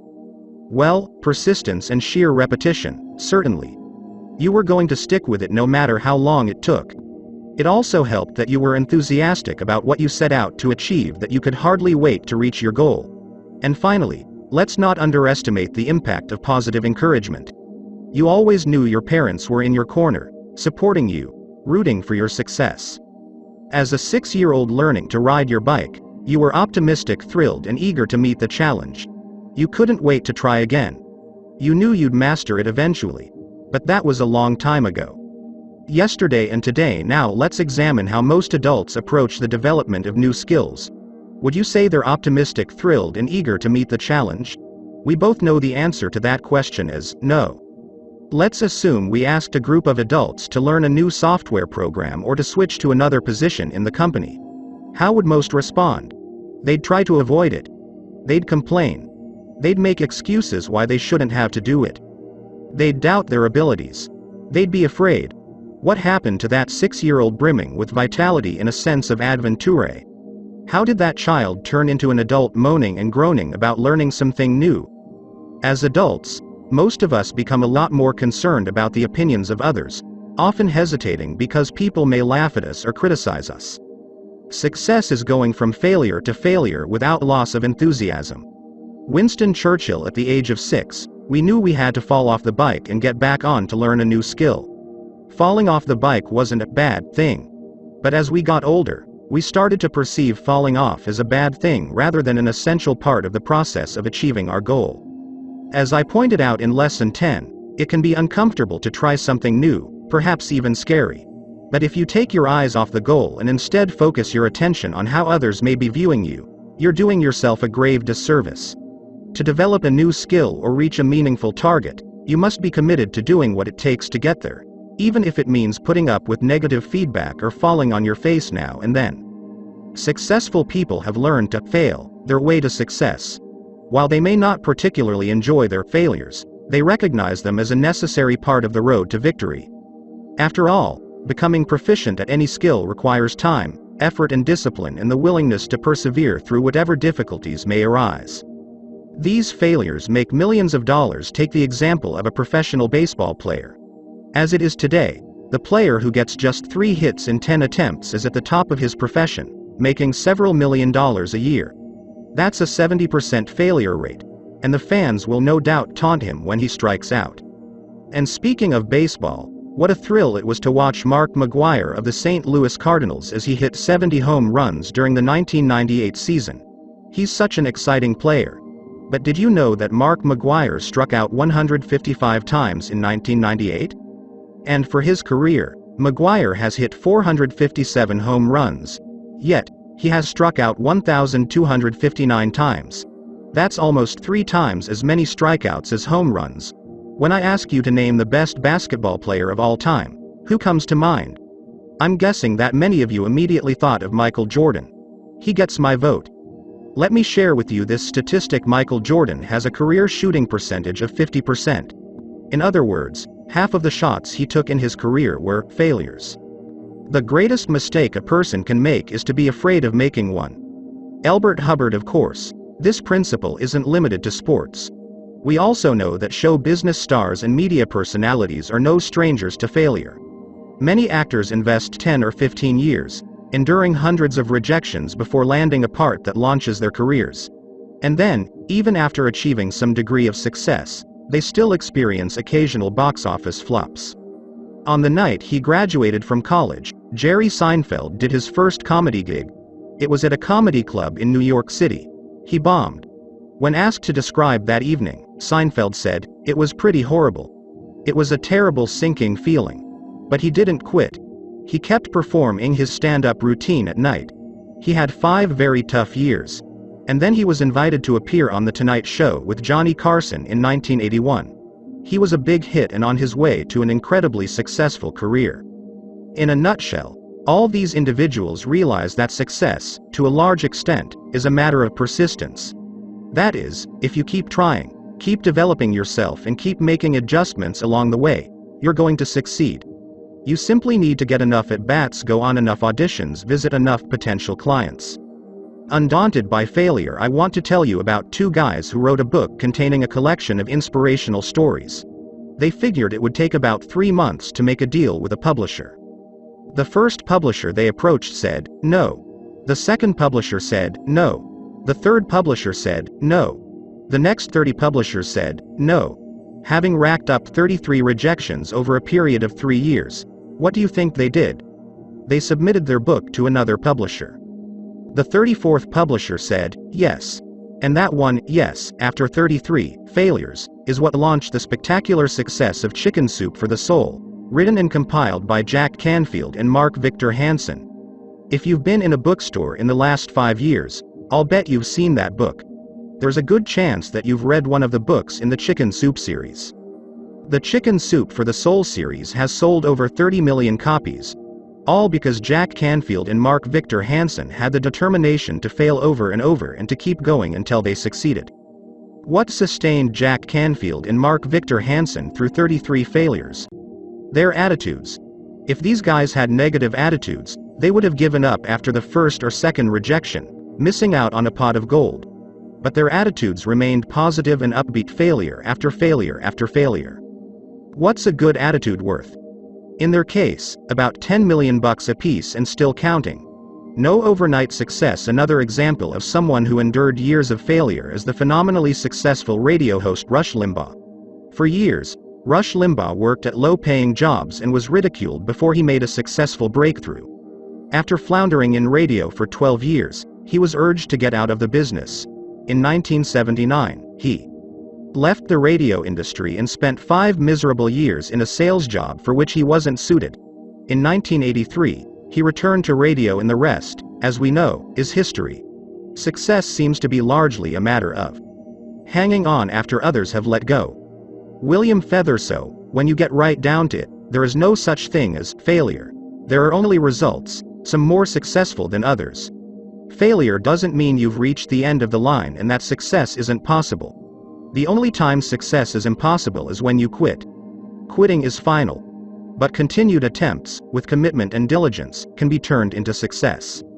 Never give up. In the early 1990s, the owner of a Midwestern company called our office to inquire about my speaking programs, as well as our products and publications. I spoke with him on the phone and promptly sent out some information. When we called to follow up, he'd say that he was thinking about it and hadn't made a decision yet. At the beginning, we called every week. No sale. Then, we called once a month. No sale. For a period of a few years, we kept calling this gentleman. We kept sending him quarterly newsletters and flyers, and all we had to show for it was one failure after another.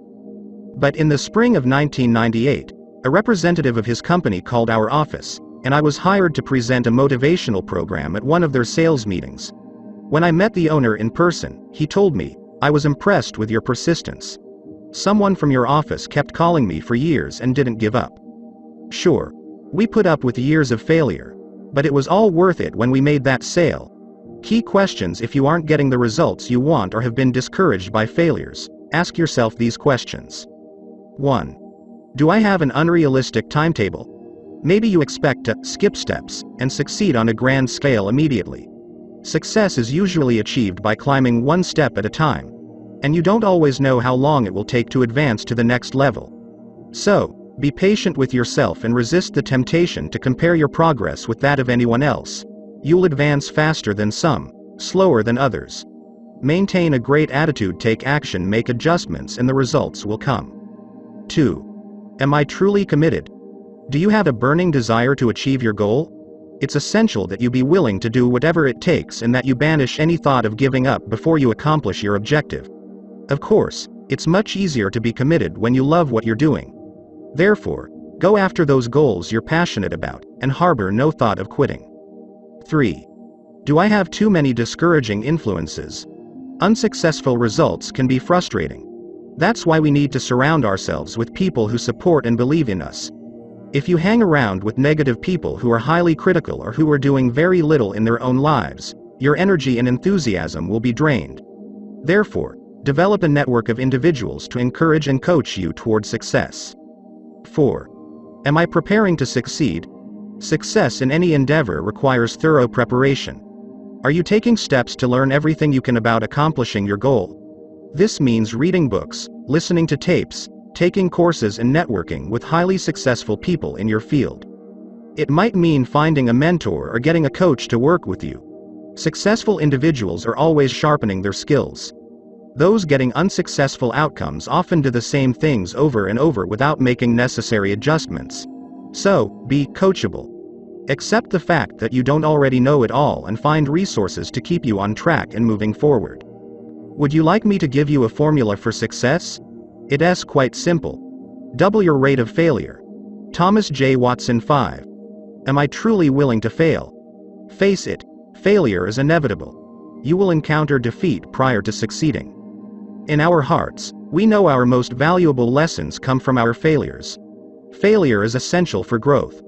Look failure squarely in the face and see it as a natural part of the success process.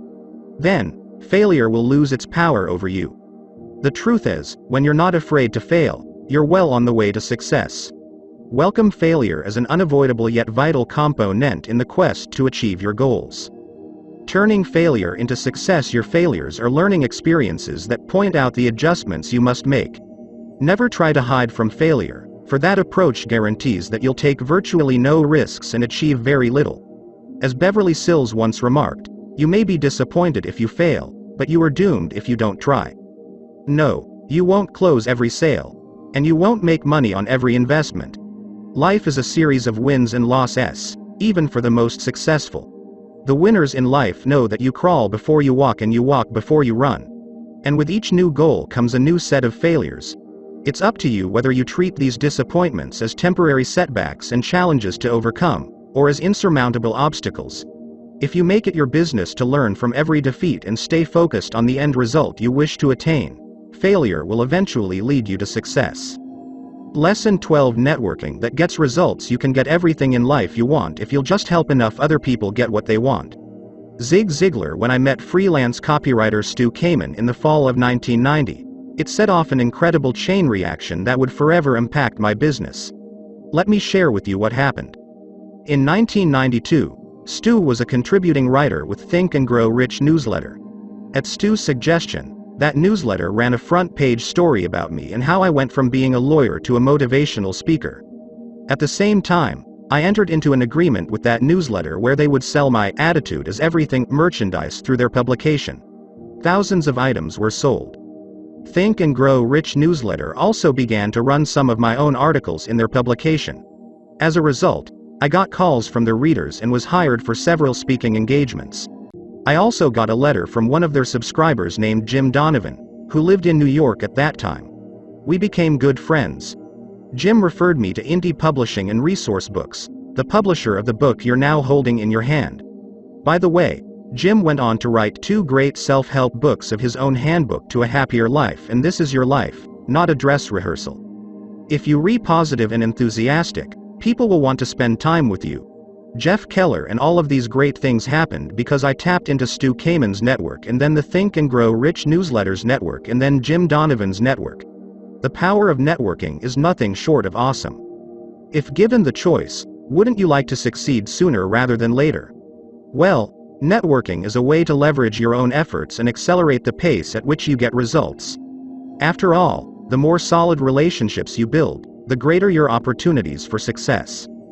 The benefits of networking. While your success certainly starts with you, it grows to higher levels as a result of your associations and relationships with people. Simply put, you can't succeed on a grand scale all by yourself.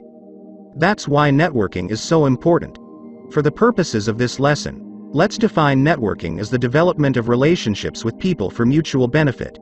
In the business arena, networking has the following benefits: generates new clients or business leads, increases employment opportunities, helps in finding the right people to fill critical positions, provides valuable information and resources, assists in solving problems in the personal realm.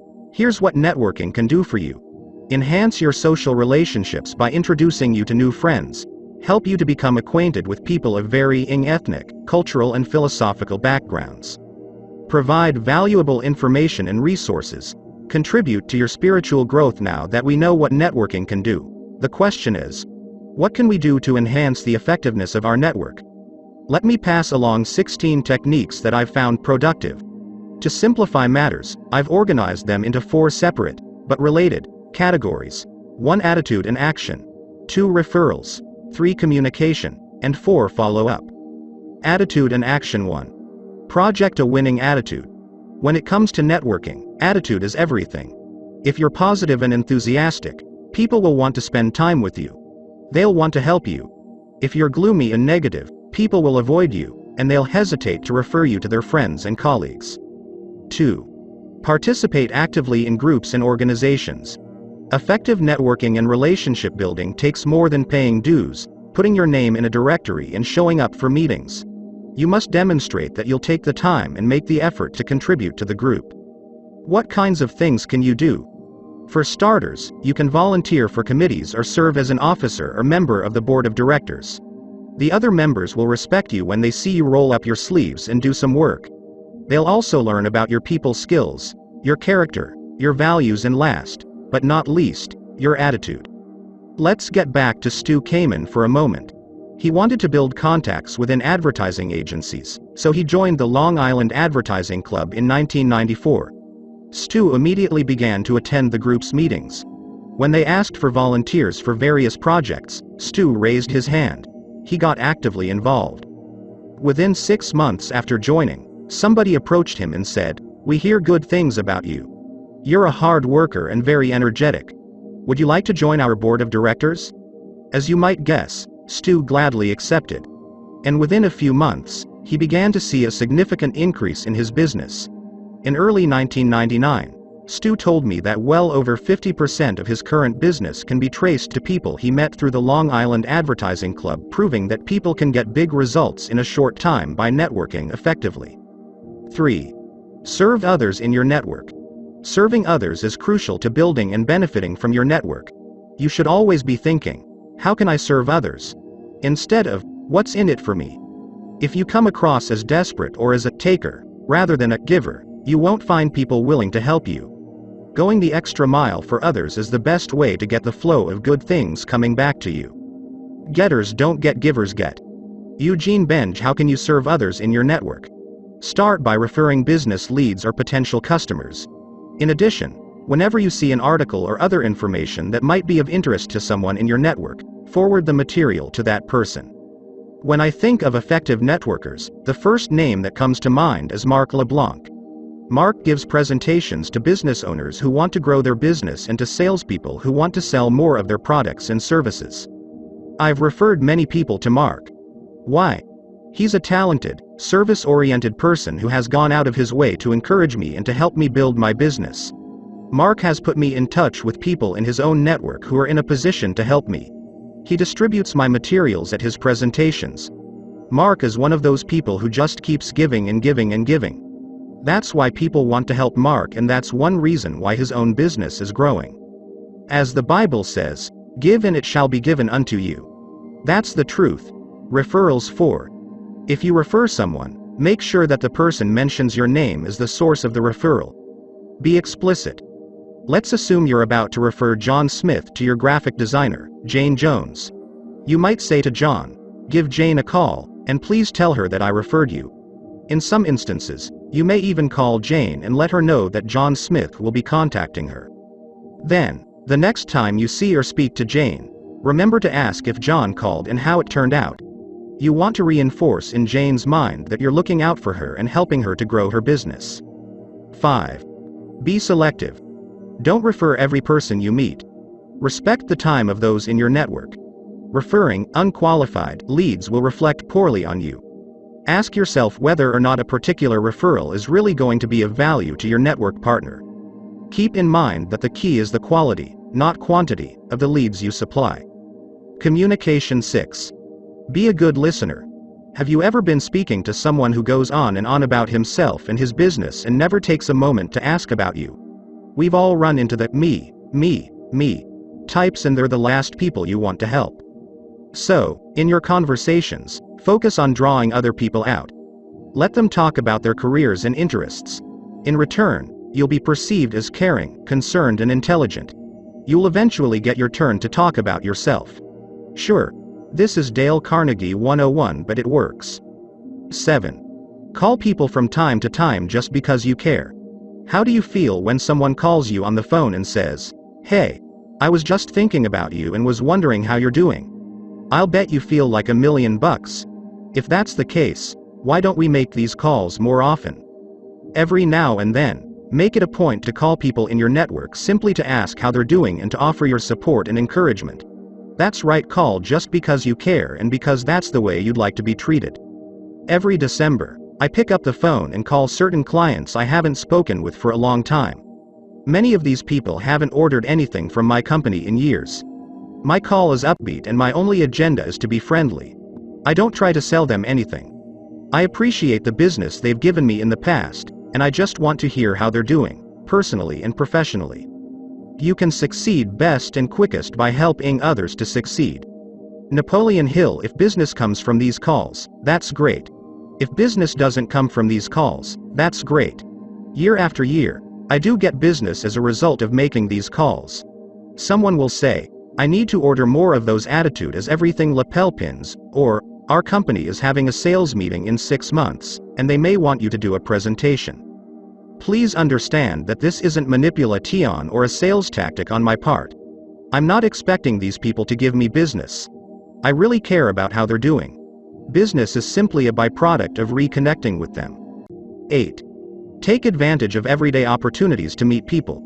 You can make excellent contacts just about anywhere at the health club or online at the supermarket. You never know from what seed your next valuable relationship will sprout. When I go to the gym on the weekends, I always wear an "attitude is everything" shirt. It's a great icebreaker and people will come up to me to talk about attitude. It gives me an opportunity to learn about them and to tell them about my company. 9. Treat every person as important, not just the influential ones. Don't be a snob. The person you meet, whether or not they're the boss, may have a friend or relative who can benefit from your product or service. So, when speaking to someone at a meeting or party, give that person your undivided attention. And please promise me that you won't be one of those who gazes around looking for more important people to talk to. That really bugs me. You're talking with someone and then he notices someone out of the corner of his eye, someone he deems more important than you. So he stops listening to you and abruptly breaks away to start a conversation with that other person. Don't do that. Treat every person you encounter with dignity and respect. 10. At meetings and seminars, make it a point to meet different people. Don't sit with the same group at every gathering. While it's great to talk with friends for part of the meeting, you'll reap greater benefits if you make the extra effort to meet new faces. In 1994, I was in Washington, D.C., to attend the annual convention of the National Speakers Association. At lunch, instead of sitting with some friends, I sat down at a table where I didn't know anyone. Sitting at that table was a woman named Joan Berg, and we struck up a conversation. Her company, Office Dynamics, conducts excellent training programs for administrative office professionals. It turned out that Joan is also a big believer that attitude is everything. And, for the last 5 years, she has ordered my "Attitude is Everything" lapel pins and distributed them to some of the participants in her training programs. In addition, Joan often displays my literature at her programs, which has generated thousands of dollars in business for me. Most importantly, Joan has become a wonderful friend. I'm sure glad I didn't sit with my friends that day, as I would have missed out on a tremendous opportunity. 11. Be willing to go beyond your comfort zone. For instance, if you have the urge to introduce yourself to someone, do it. You might hesitate, thinking that the person is too important or too busy to speak with you. Even if you're nervous, force yourself to move forward and make contact. You'll get more comfortable as time goes on. 12. Ask for what you want. By helping others, you've now earned the right to request assistance yourself. Don't be shy. As long as you've done your best to serve those in your network, they'll be more than willing to return the favor. Follow up. 13. Send a prompt note after meeting someone for the first time. Let's say you attend a dinner and make a new contact. Send a short note as soon as possible explaining how much you enjoyed meeting and talking with him or her. Enclose some of your own materials and perhaps include information that might be of interest to this person, such as the name of a trade magazine and a subscription card. Ask if there's anything you can do to assist this individual. Be sure to send the note within 48 hours after your initial meeting so that it's received while you're still fresh in your contact's mind. 14. Acknowledge powerful presentations or articles. If you hear an interesting presentation or read a great article, send a note to the speaker or writer and tell him or her how much you enjoyed and learned from their message. One person in 100 will take the time to do this. Be the one who does. I'm not saying that speakers and writers are special people who deserve to be worshipped. The point is, speakers and writers often have developed a huge network of people covering a variety of industries, a network you can tap into. Treat every person you encounter with dignity and respect. Jeff Keller. 15. When you receive a referral or helpful written materials, always send a thank you note or call to express your appreciation. Follow this suggestion only if you want to receive more referrals and more useful information. If you don't acknowledge that person sufficiently, he or she will be much less likely to assist you in the future. 16. Send congratulatory cards and letters.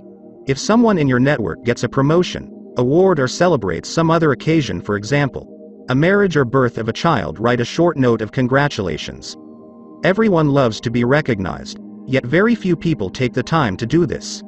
Being thoughtful in this manner can only make you stand out. It's also appropriate to send a card or memorial gift when a family member dies. Building your network. The networking suggestions offered above are merely the tip of the iceberg. You should be able to come up with several new ideas of your own. How? By going to your library or bookstore and seeking out the many excellent books on networking, and by noticing what other people are doing and adapting their ideas in a way that suits you. Remember that networks are built over time and that significant results usually don't show up immediately. So be patient. Build a solid foundation of relationships and continue to expand and strengthen them. You'll have to put in a lot before you begin reaping the big rewards. One final point. Great networking skills are not a substitute for being excellent in your field. You might be a terrific PR person, but if you aren't talented at what you do and constantly learning and improving, your efforts will yield disappointing results. Now, go ahead. Select a few of these networking techniques and implement them right away.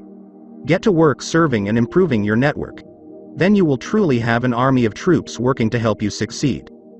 Conclusion. Change your attitude and you change your life. To change your circumstances, first start thinking differently. Norman Vincent Peale. November 16, 1998. Manila, Philippines. I just finished giving a presentation to people from more than 20 countries. What an incredible privilege. Dozens of people in the audience came up to introduce themselves and to thank me for coming to Manila to share these life-changing principles with them. When everybody had left the room, I was about to gather up all my things. But for some reason, I paused for a moment. I looked around this empty auditorium 8,000 miles from my home, and I had to pinch myself just to make sure I wasn't dreaming. I flashed back to 1985, when I sat in my den, negative and depressed. I hated my job as a lawyer and hadn't the slightest idea how I'd turn things around. Now, here I was in the fall of 1998 in the Philippines, giving a motivational seminar to people from all over the world. How did this happen? I thought to myself. The answer came to me loud and clear. I changed my attitude. You see, when you change your attitude, sparks fly in the universe. You're energized. You begin to see new possibilities. You move into action.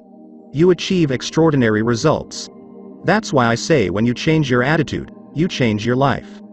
Now I'd be kidding you if I told you the last 14 years were just a string of successes. Far from it. I've had my share of defeats and setbacks along the way.